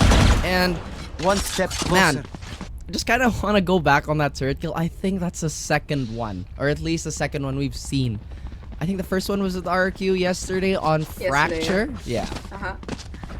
Yeah, this is number 2 on this particular stream so far. If anybody is watching the other stream, where I believe we do have games happening, please let us know how many turret kills there are, because Raph and I are keeping like a counter.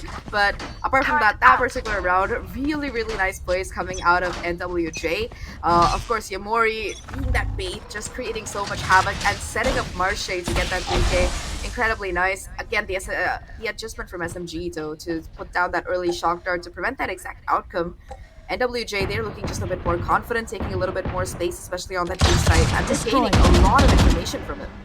That's true, and we see a bit of a reaction here on Scythe, trying to get a little bit of value off that turret contact. But so far, SMG, their point of interest for now is B, as they try to find a straight pick. They want to take as many weapons as possible, but these sheriff shots are just exposing this weaker armory. And NWJ, they're getting bits and pieces of information on what the arsenal is like. The execute is going to come, however, this jet smoke is going to fade. Thankfully, Presence is here to just stop any shenanigans from happening on an airy side, and yet another victim of Presence cleverness is here. Gets a third, potentially a fourth, but Kohaibi again so sharp with a 6-shooter. Unfortunately, she cannot ride into the sunset as Alexi, last one standing, can't really line up the shot for the close plant. And okay, my bad. She lines up everything. Okay. Wow. Well, really nice round coming out of NWJ there to bait in and manage that successful retake, especially the patience out of Crescents towards that link. But my god, Alexi, what did you have for breakfast there? Princess Alexi showing us how it's done. Doesn't deny the defuse, but still makes it a bit of an expensive round for NWJ. However, for NWJ, that's 3 wins in a row. That means that they've able to build up not just a couple of ults, but also that economic buffer. And finally, that operator that our panelists talk about coming online with Yamori might be a huge difference maker. You do see that Jet position switching over towards that side instead, but unfortunately for NWJ, A does seem to be that initial point of interest for SMG this time around. They do have a Cosmic Divide to burn if they choose to do so. NWJ, they do have the Rolling Thunder as well, and it might be a very reactive round here unless we get a full-on contact play here. But we have Tara being eliminated, so the smokes are gonna be unavailable for SMG for now. NWJ, this could be a major turning point for them, especially when Ophelia gets a massive double kill like that. Kohaibi and Alexi, they have a lot in the bank. Maybe the save call is gonna be looming in their minds right now. So Kohaibi is 1 off of that lockdown, but in a 2v5, right, you really have to find those kills and utilize some of that advantage before you can really get that spike down. At least for the side of SMG, they have some time to work with. 30 seconds left on the clock, but they're gonna have to be quick about it because they still have to take so many of these engagements. 30 seconds left. For NWJ, they're sticking to their B-side for retake strategy that has served them so well so far. Crescent's gonna be that first obstacle, that first point of contact, spots out both of these players, and now going in for the flash and the fight. Will deny, coming in, but it's gonna be Kohaibi fighting a 1-for-1 trade. 2v5, 2 kills found, but not much more else as NWJ, they extend their lead to 4, and they're looking so confident here, Raph. Really clean work coming out of them. As we mentioned earlier, we're really hoping to see a big adjustment on the side of Scythe, as potentially big as their improvements across the board from 1 to now. SMG, how do they conquer this type of deficit? Because again, 2 rounds, not the biggest deal, but NWJ have been converting all the rounds that they need to, plus Yamori now has the operator, so they might just bully this this composition just a little bit. Kohaibi does have that lockdown and pretty much all of the high impact ults on SMG side, but maybe, just maybe, they're gonna be a little more conservative again. Indeed, with the economy being on its last legs, you do have those couple of hero rifles. It's gonna take burning a lot of these ults to make it work out, but only if they can get that initial advantage. So far, SMG, they've been struggling to really make headway into these fights with an advantage. And Area again being able to dash in, and with that lockdown available on both sides, it's a question of who puts it down first, because it's just gonna be encountered second time around.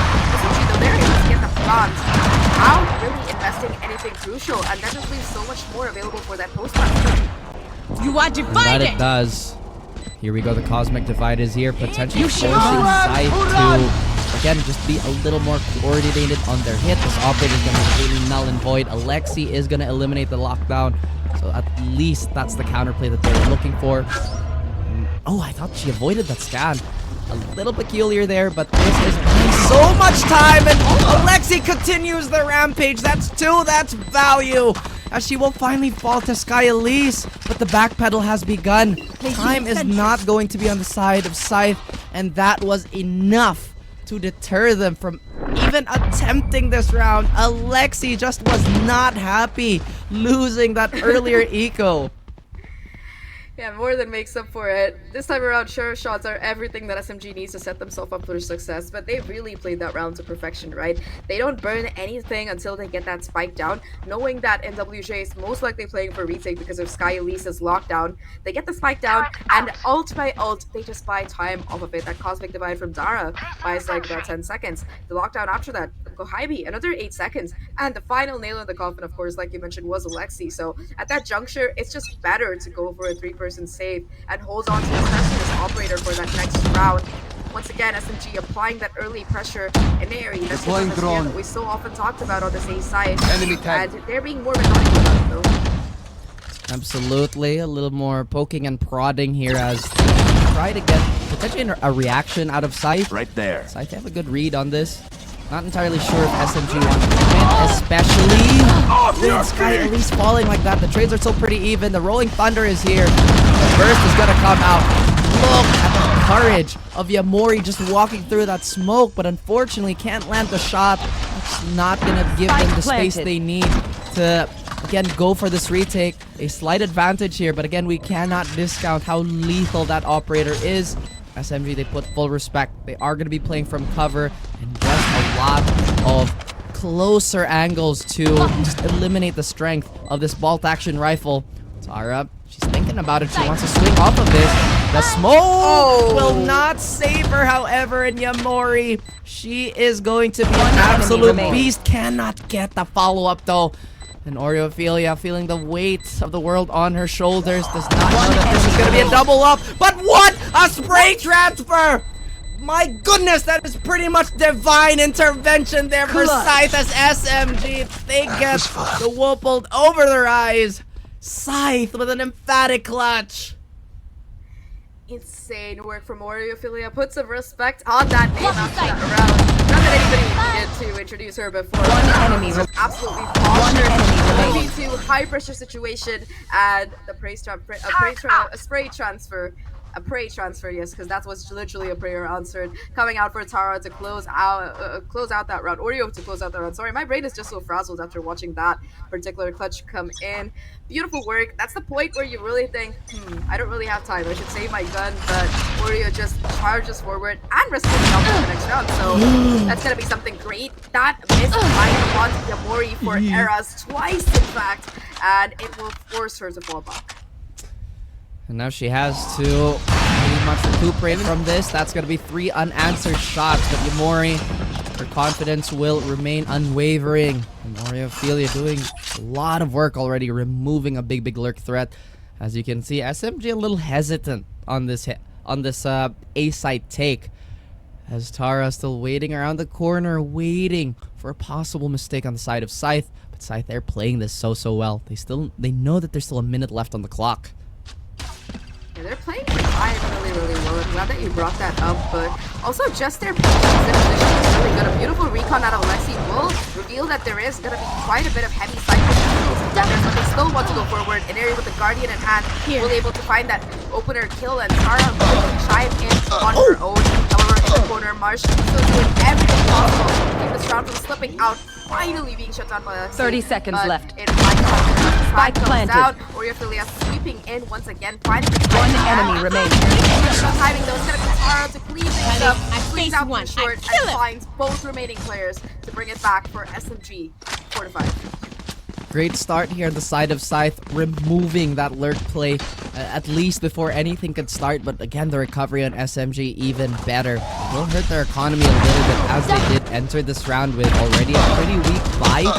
And despite landing One enemy remaining. Tara was just a little too much to handle for for Scythe. And now SMG actually burning a timeout here to potentially preserve their momentum and get their bearings straight, because we did talk about how dominant they can be on this map. It seems that it's been very, very competitive. And again, big kudos and credit to Scythe NWJ. Timeout. This is a rare timeout from SMG. We rarely see these coming in, but this time around it's understandable. NWJ, they put up quite a fight, and they seem to show no signs of stopping. Every single step that SMG is taking so far, it's being faced with a great deal of oppression from their opponents. And even with that round win, look at the economy for them right now. Not much of a buffer left in. In fact, a couple of their players kind of wondering what exact purchase they can really pull off. They still have that Hunter Fury from Alexi in their back pocket, so at least ultimate-wise, they're looking a little bit better off. But Scythe, they are denying any kind of momentum. In fact, building up their own to try and take this map forward here. Oreo in particular, of course, really aware of the possibility of those lurks, catching out Tara and Ohaibi time and time again towards that mid and B area. But even aside from that, right, the entire team, they just look so much more better coordinated on this particular map. Coordination and just pretty much how clean their executes have been proving a challenge for SMG. And by the way, guys, don't get me confused. I am not as talented, nor is my makeup as nice as Tosh Bunny. So there's a very, very clear difference. Tosh is a very, very great host, and I am nowhere near that level. As SMG looking to equalize and get pretty much a return to form on this round. They do have a pretty much uncontested site here, but look at NWJ going for a double flank here, and some of it has already been snuffed out. Tara unfortunately cannot hold the line here, and they are going to miss that grab really well. And goodness, Ohaibi is also getting cut down. A bit of a brawl. Haymakers being landed left and right here by SMG.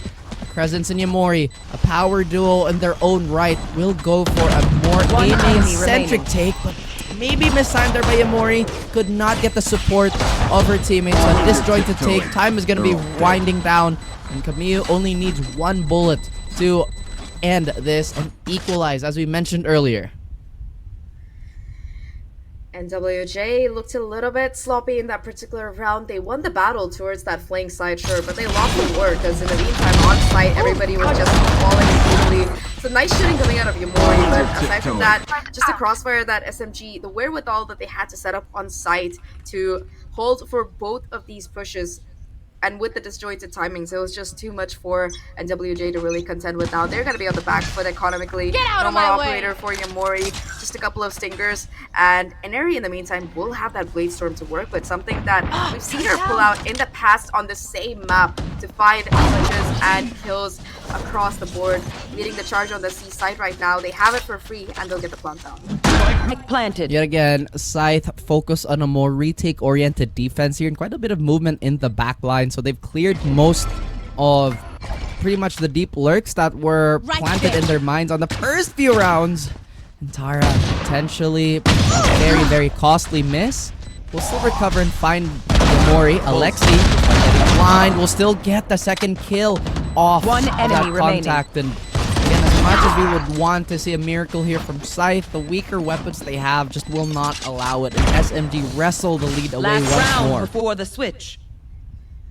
6-5 right now, and SMG also, they hold on to those two crucial ults. Alexi has had this Hunter's Fury in her pocket for the last 4 or 5 rounds, just hasn't needed to use it so far. And Tara already does have that Cosmic Divide back online, so they have quite a bit to work with. At least for both of these teams, the economic advantage is going to be the same. Both of them are going to have weapons for this crucial last round, and NWJ, they have a couple of ults of their own, so it's not entirely unfounded.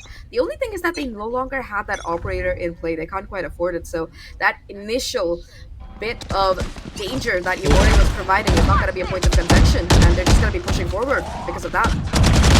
SMG, they've been doing quite a bit of work to really dominate A long, as Camille and Presence are going to trade. Unfortunately for NWJ here, they might need that fighting capacity, that supportive capacity to take this round as quickly as possible. But no, brawling yet again is going to be the answer for both these teams, and Marchie has been playing that position quite a few times. And Tara all alone, left her own devices. Here's the footsteps. Ophelia. Oh my goodness, this could be a bit of a problem here. Did she actually cancel the teleport? No, she didn't. So very, very good decision making here to make this a clean 2v1. I really, really like that ult out of Oreo to be able to go back to her teammate and play this out together, especially with her being the healthier player. Marcia, of course, does have that Hunter's Fury, and Tara will be booking it over towards that C side instead to try and play out this 1v2. We've seen this exact same position coming out of her before on Pearl when she had that Cosmic Divide ready to go. You want to fight it! Point of call here, and she will be putting it down. Now going for that wraparound lurk play, tries to find the timing, and might in fact have it ready to go. Hasn't made any sound cues either, but Oreo more than aware, as always, will be able to just wrap around and take that kill, bringing NWJ to an even 6-6. Even again. Scythe doing a wonderful job of just really fighting back and cutting off the Switching movement sides. that SMG is just so feared for. And once again, despite having that shaky start on Lotus, they're not letting it get to them. And that's something that's invaluable in pro play. We're seeing quite a few clutches here too. Alexi has been pretty much online for majority of this map. And NWJ, their frag distribution is a little more even, but I know that our panel has a lot to say about this still. Let's go, guys.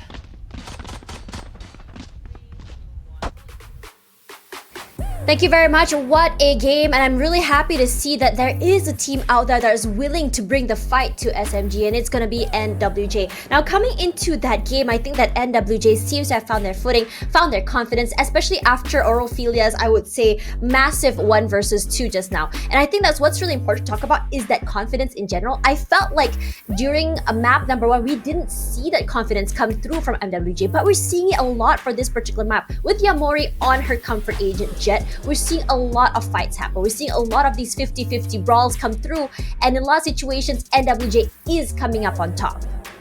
Yeah, I think it was also their awareness and their mindfulness and where they should be positioned within the map. They were faster to rotate. They were faster to think on their toes whenever they would, whenever the team SMG would be pushing. It's all about how they would turn these rounds around, and I feel like that's the biggest difference that we've seen from NWJ Scythe. They were also very aware of the flanks that potentially Tara could do. And that was because of the first round where Tara got the quick kill towards Marsh, and then it happened again in round number 12, and history does not repeat itself. Scythe NWJ, they learn from their lessons, and I'm happy to see that what lessons that they've learned from Pearl, no matter how close the rounds are, they convert now to round wins. The only question is, can they be able to hold any further? Because when it comes to the defensive win rate of the rounds of Team SMG, it actually is more in their favor. They're beyond 60%. I'm gonna have to agree with you there, and let's see if this is going to be the answer. Let's go take it back to the second half. Raf, Zach, take it away. Thank you very much for that, Tash. Second half starting over indeed. And if I'm not wrong, Raf, wasn't this the map where the last time Kohibi was playing on Cypher, she dropped, she had the most insane KD ever? Or was it another map? Maybe I'm misremembering. She went like 30-3, 30-2, something like that. She does it all the time.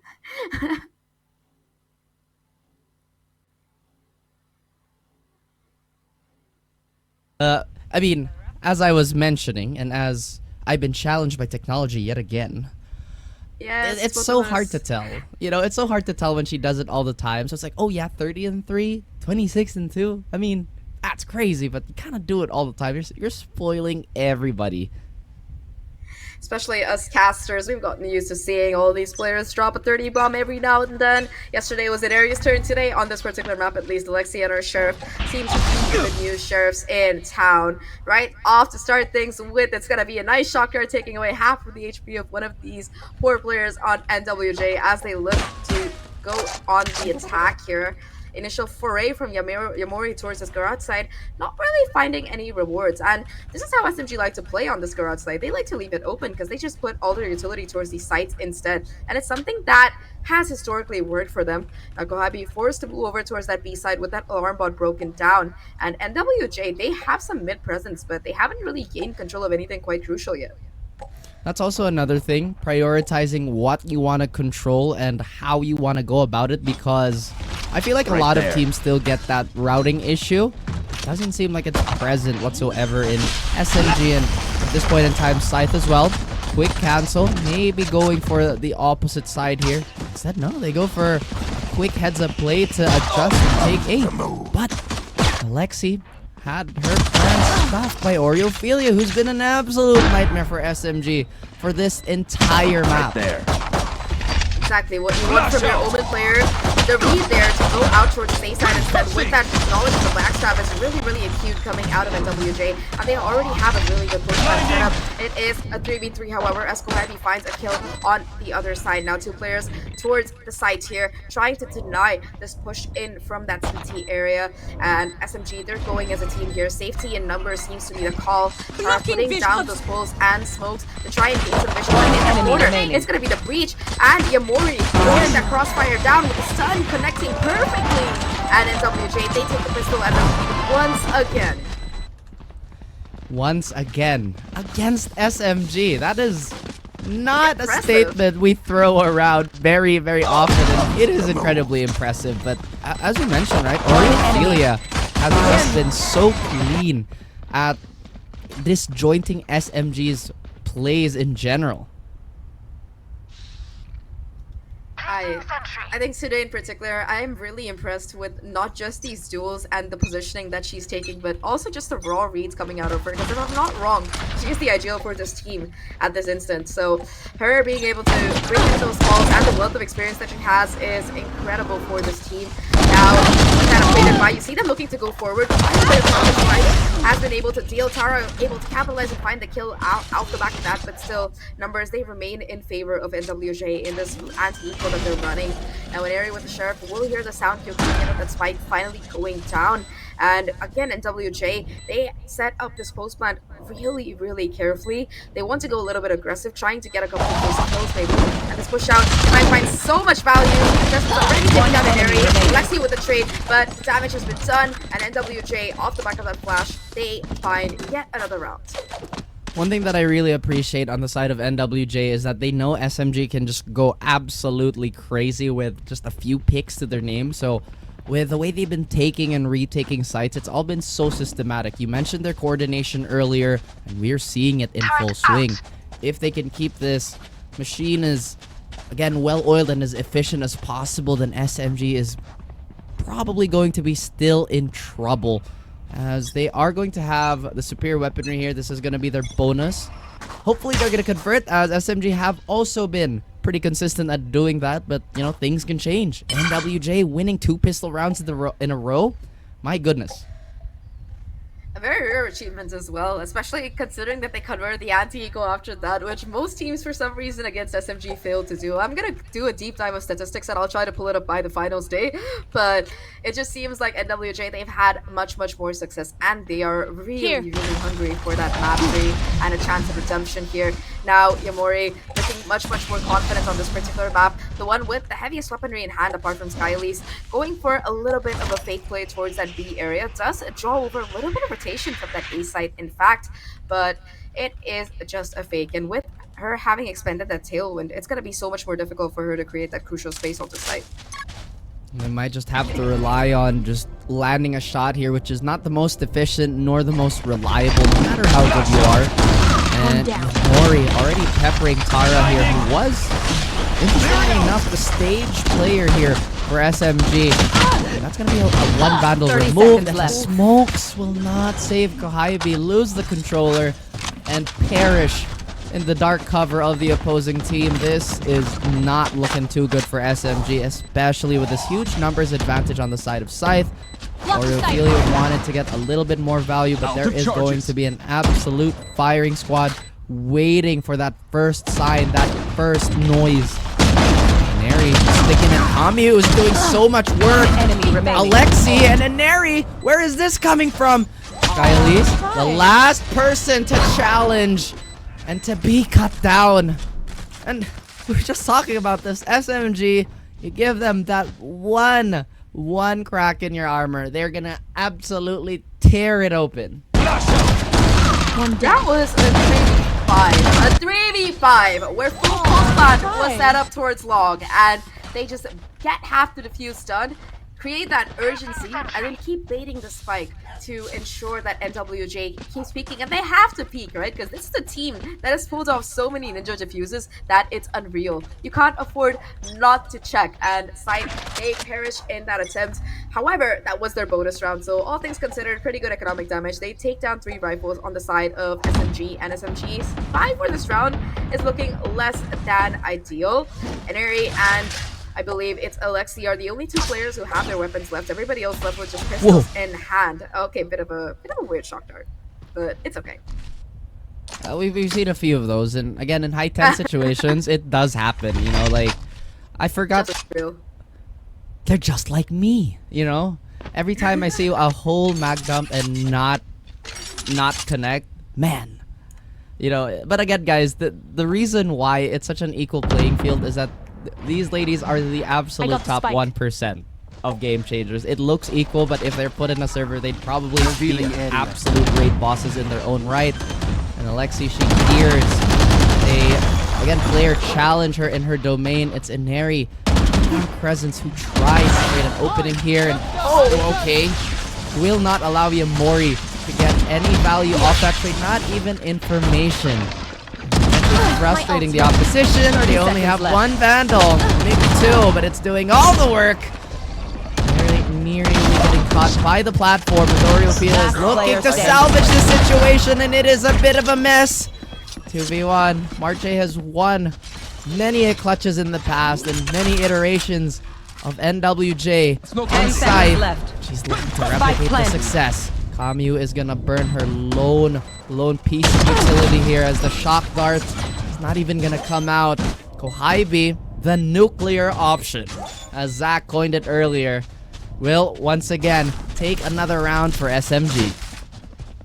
It's all that Oppenheimer hype, you know, really heading into this. Kohaibi could be like that final bomb that you detonate to take care of business, because she is just that dangerous. We're talking about dangerous, right? Look at how Eneri is absolutely isolating these kills, hitting those headshots, and despite all of that, it still comes down to a 1v2 at the end of it. Eneri gets you that overwhelming initial advantage, and that scrappy fight in Garage, it almost destroys all of those chances. And Marsh, huge kudos to her to be able to come out on top in that situation. Still not able to clutch out the 1v2, but made it very, very close and keeps SMG from really building up their economy too much. Talking about economy right now though, and NWJ not in the greatest spot. Ivy walked up, helped by the turret, able to find these kills, finally being shut down. Spike down A. Nevertheless, a little bit of chip damage done off the back of that aftershock to Yamori, and SMG, they retain their advantage. That is pretty insane chip damage here, as we did lose Kohaibi on SMG side, and NWJ had to pay the form of their initiators, so they're not just limping on the information game here. The way they're gonna take their fights is gonna be that much riskier. Thankfully, they still have a piece of dark cover from Oriophilia as they kind of scan and comb over the map if there are any overextending SMG players, or if there are any avenues they can safely flood in. And Tara, she's waiting for it. Could potentially end the round with 1 play, but the timing of it doesn't matter. She has her own highlight. And the If they can do it to us, we can do it to them. Have I told you you're okay? You're okay, And fam. it's just weren't expecting Tara to be there. And Tara, when you give her a chance like that, she's not gonna really miss out, of course. I really like how SMG are playing, especially on the side. Tara, a little bit of a whiff there coming out of Yamori, and NWJ, they pay for it with the round. Now gonna be using that timeout to figure out where exactly things are going wrong, because SMG, they've had a little bit of a success streak in those last 3 rounds, being able to start from that insane defuse in that bonus round in that 3v5 situation. They're able to put together these rounds, they're building up an economy, and most importantly, they are really, really charging up those ultimates. Already the Cosmic Divide and Rolling Thunder available for that retake or just denial utility. Kohaibi won off of that lockdown, and to counter this, of course, NWJ, they're close to some of their own, but they need to figure out how they're going to be playing this run, because if they lose this, SMG, they get to double digits, only 3 away from moving on in that upper bracket, and they have the tools with which to do it. So this is a really good timeout, in fact, to not just slow down that momentum, but also figure out how NWJ, they can push this to a map 3. Exactly, and this is where Scythe, they kind of go back through their own swinging doors and think about it, despite how sublime that clutch from Tara was. And as the timer is going to wind down, you talked about the ultimate economy here. Definitely Team SMG has a pretty decent Revealing advantage. area. One thing that we haven't really seen though is to use these ults as a bit of a passive threat, so they can just pressure Placing with swamp contact grenade. and maybe, just maybe, get an overreaction from the opposing side. But as we talk about that, SMG once again going for a more conservative approach this time around. And NWJ, they're not really overplaying their hand either, so good for both these teams. SMG, they definitely seem to have a little bit of an advantage here when it comes down to ults as well as momentum. And NWJ, they're going to have to be very careful in how they want to deal with this, which is what they're doing. Now, after exploring the map, waiting for some aggression from SMG, look to commit Right towards here. this A side already. Alexi seems to have that awareness. Spots out one player. Will be trying to fall back, but Yamori will deny it. And with that huge opener here, looks to go even more further. Now, an area with the Blade Storm. Lead shot onto the first player, looking for the second one, but that Rolling Thunder will keep her alive and even try to get her a little bit more. It seems like SMG, they've overplayed their hands though, charging it off the back of the ult. Presence under heaven, Spike completely planted. unaffected.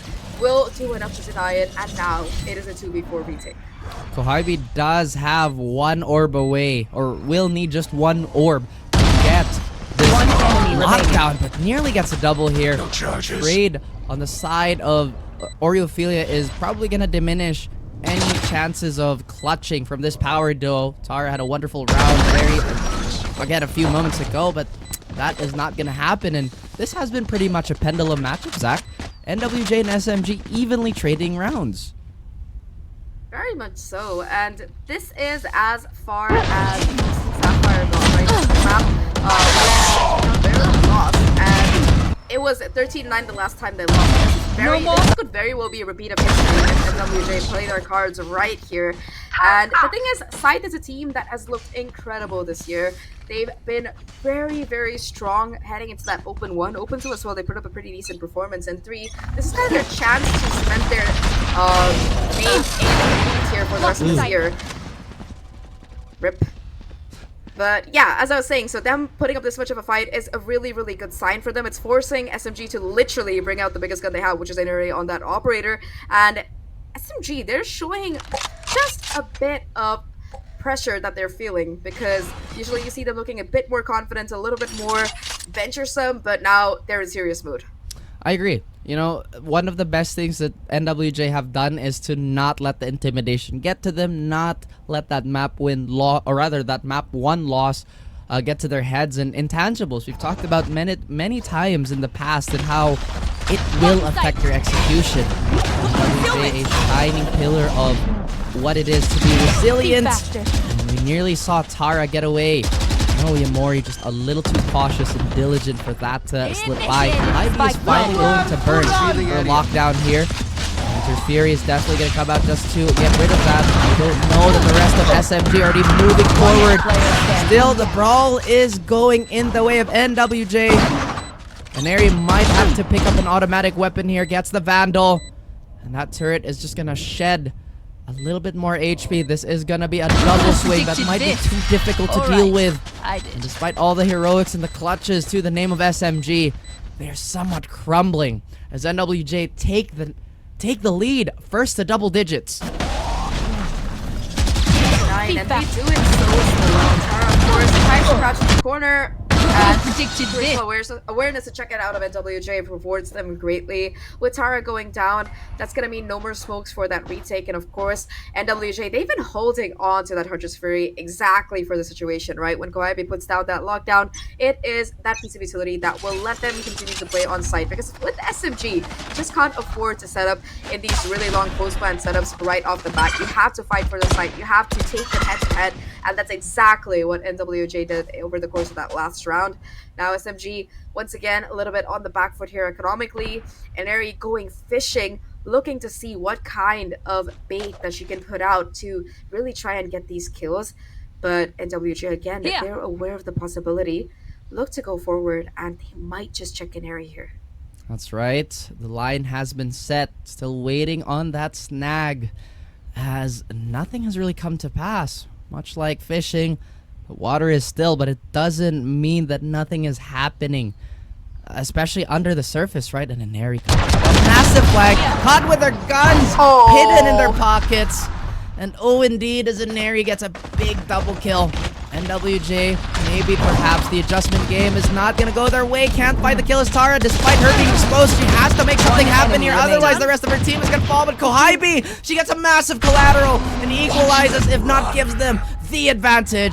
Orofili yet again, the lights are on her and all eyes are trained on her crosshair. The rest of her team watching and waiting in anticipation if this Vandal can pull through. She has been the hero many times already in Haven. Can she replicate that success?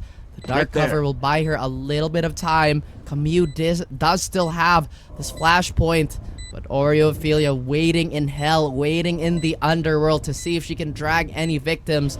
They have to swing this all together, otherwise they might be giving her a freebie, and that's the first.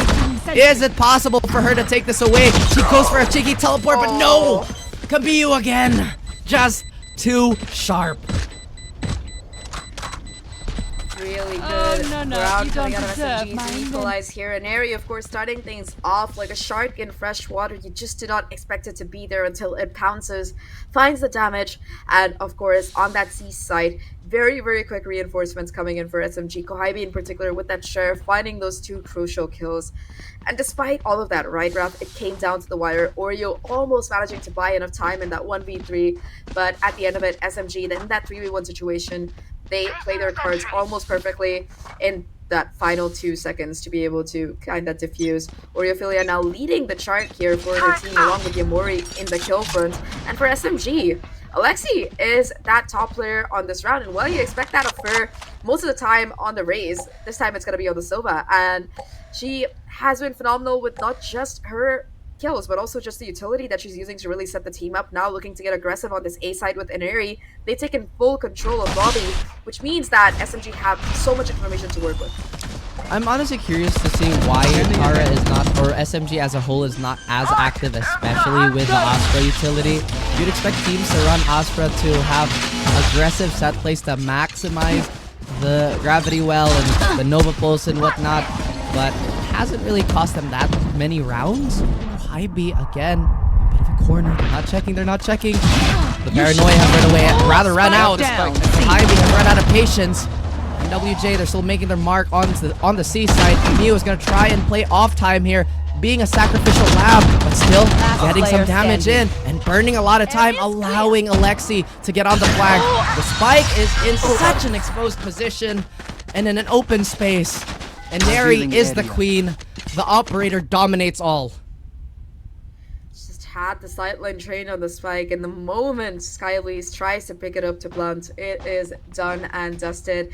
I really, really like Kaviyu's play there, like you mentioned, to be that sacrifice, be that delayer for that flank to fully kick in, and also taking down a player in the process, regaining SMG the lead. And now the tables have turned. Economy now at a deficit for NWJ, looking down the barrel at a possible match series point, unless they somehow make this round work. Yamori's Blade Storm, that key piece in their arsenal, she's gonna have to Enemy take kill this time around. But Inari again with the operator, cleanest sight lines, beautiful shots, and that will be initiator number 1 taken down.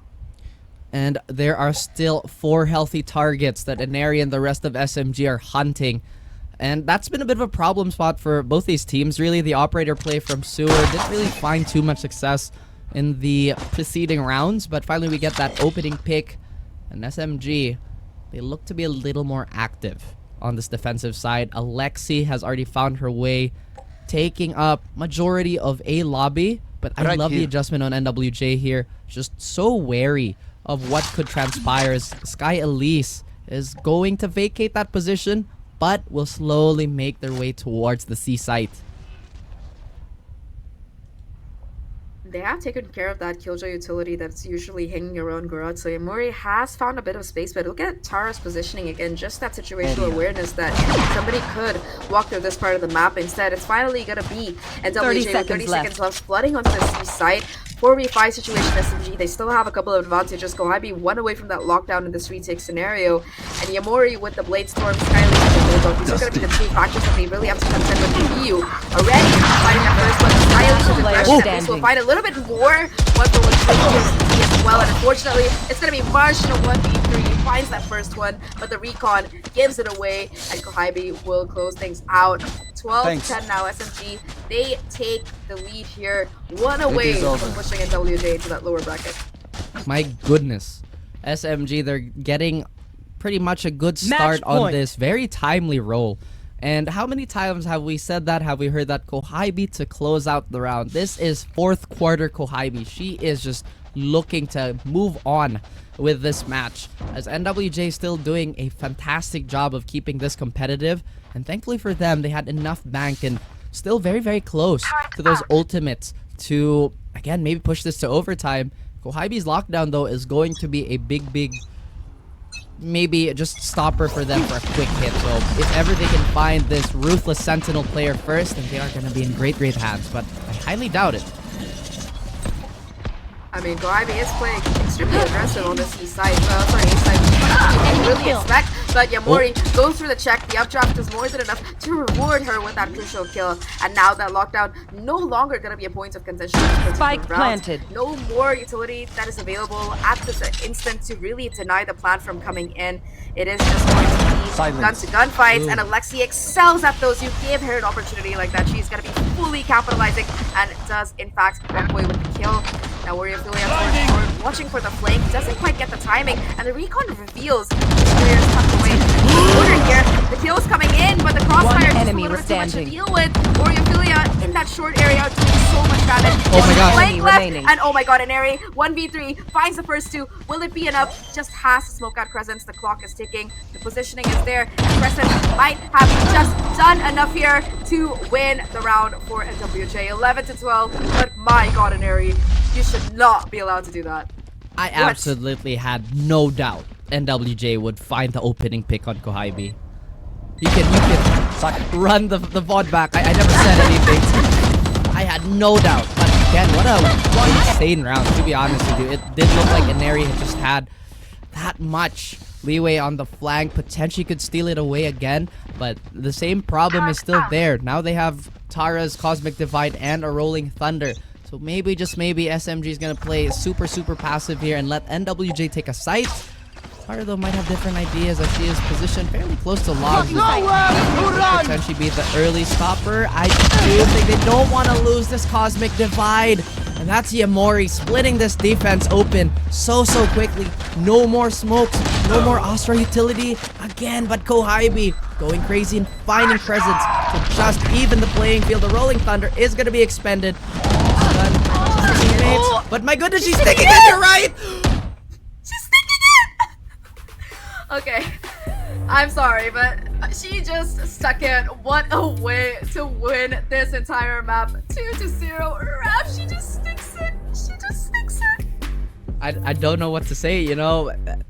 This is...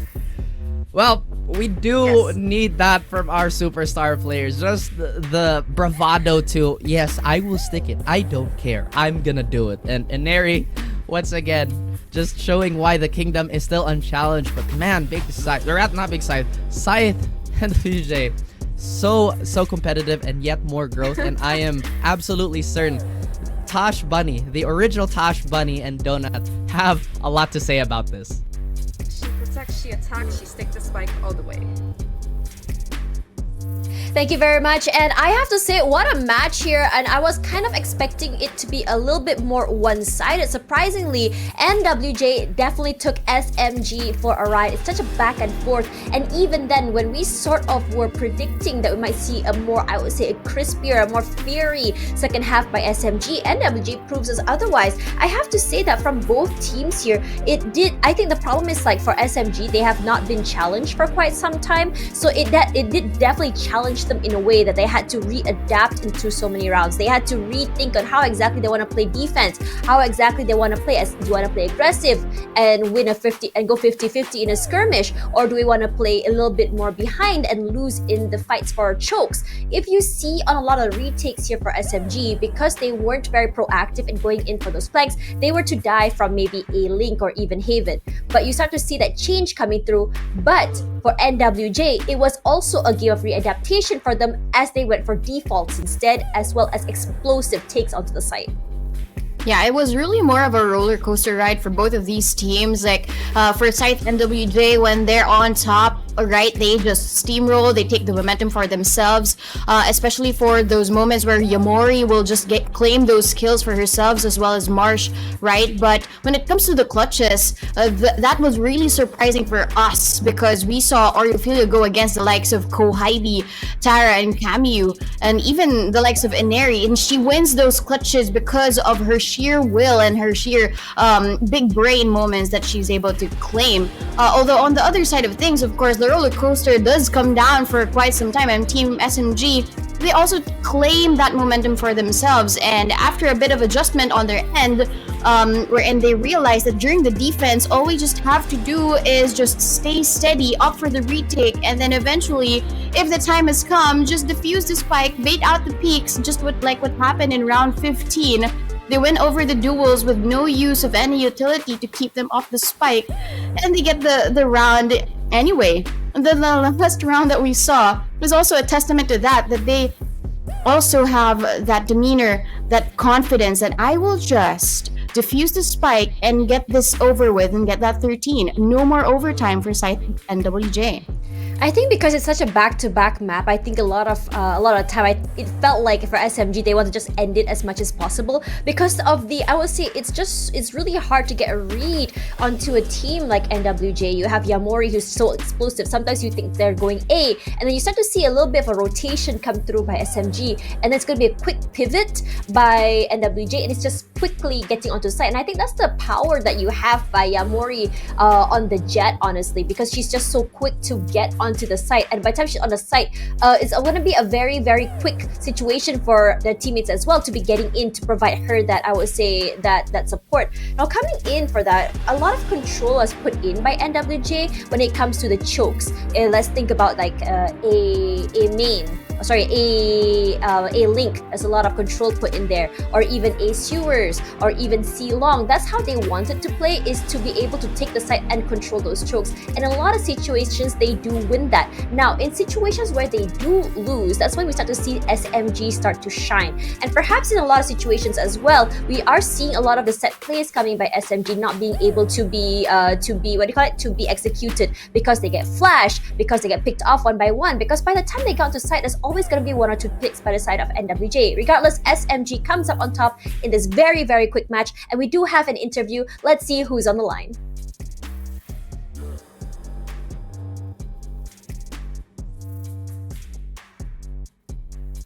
And here we go. We have Ineri, who's shrouded in darkness. We're gonna have to try that again. Yeah, I mean, she was still recovering from defusing the spike in the last round, so she hasn't really prepared for turning on her camera just yet, but I think she is ready now. Yeah, there we go. Let's bring Ineri in. Hi Ineri, it's been quite some time since we've seen you here last, and to see you play, again in this situation, I mean, like, coming into, I think Open 2, you guys were just so dominant, so far ahead of the rest of the teams. Were you expecting NWJ to come this close to you guys on Haven, your map pick? Actually, no. But I was watching their interview yesterday, right? They said they didn't expect to win, but they said they will for sure play good. And I think it showed, like, the amount of practice they put. And as a fellow Indonesian, I'm very proud of New Jeans. Like, it was really shown in the game. I mean, not New Jeans, sorry, the name is NWJ. Oh my god, I didn't say it's okay. NWJ, we love New Jeans. Yep. But anyways, they played really well because I have them on my fan list, right? I always see them in practice and stuff, and it definitely showed in the Haven game just now. So I think props to them, yeah. Yeah, I think it was a big win for you guys, but still, you had a couple of mistakes during the first half of Haven. We initially thought that you guys would end at least around an 8-4 or a 7-5, but it was quite even, a 6-6. What happened during your attacks, and what were the barriers for you guys to get in towards the site and get the post plant done? I think we were just too excited during the first half, honestly. Like, we were just excited, and then we just meet like a lot of fun plays, but our coach called a timeout and basically told us to like reset, and so we did. Then yeah, we just basically resetted because I think we were a bit too excited on Haven. Yeah. Okay, so talking about being too excited, was it because you guys were too excited in terms of just trying to win the match, or were you just like thinking that it's going to be a steamroll and you guys got caught off guard? Because after a while, I think right before your timeout, I started to see you guys hesitate a bit. What was your mindset then? We were excited not because of those two reasons. I think in general, we were just excited to play, like just play VCT. We were just very excited and we wanted to have fun. And I think what we did to like, after the timeout, we just calmed ourselves down. Maybe that's why we look a bit hesitant, because whenever we do things, we want to think like through what we're gonna do. So yeah. Oh, okay, gotcha. Thank you so much, Neri, for spending time with the interview. Good luck coming forward. And not gonna lie, I'm kind of expecting to see you guys at it again in grand finals. But anyway, thank you so much. Good luck. Bye, Neri. Of course. Bye, Bye. Thank Neri. you, Tash. Thank you, Donut. Bye. Wow. They were not expecting NWJ to come that close, and honestly, so were we. And I think for a while now, I've been watching Big Scythe, now NWJ. I did say there were a lot of potential. They were definitely a team that would catch me off guard. But I think for Open 3 this year, this is the biggest, I would say, surprise and something unexpected that I got to see from them. Yeah, definitely something to expect, right? Even if you are against Team SMG, there are still some mistakes that you can capitalize on. And we saw Scythe NWJ take those moments and really just pull over and then decide for their own. And I loved seeing those decisions from the likes of Oreophilia, from the members of Scythe NWJ, and I'm looking forward to, they're going to be going down to the lower bracket run, but given that they made Team SMG bleed, for sure there is more to expect from them now that they will be moving forward in the lower bracket. For sure. But for now, we are going to be watching the lower bracket after this. But first, we're going to take a break. This is VCT Game Changers APAC Open 3. We'll see you in a little while.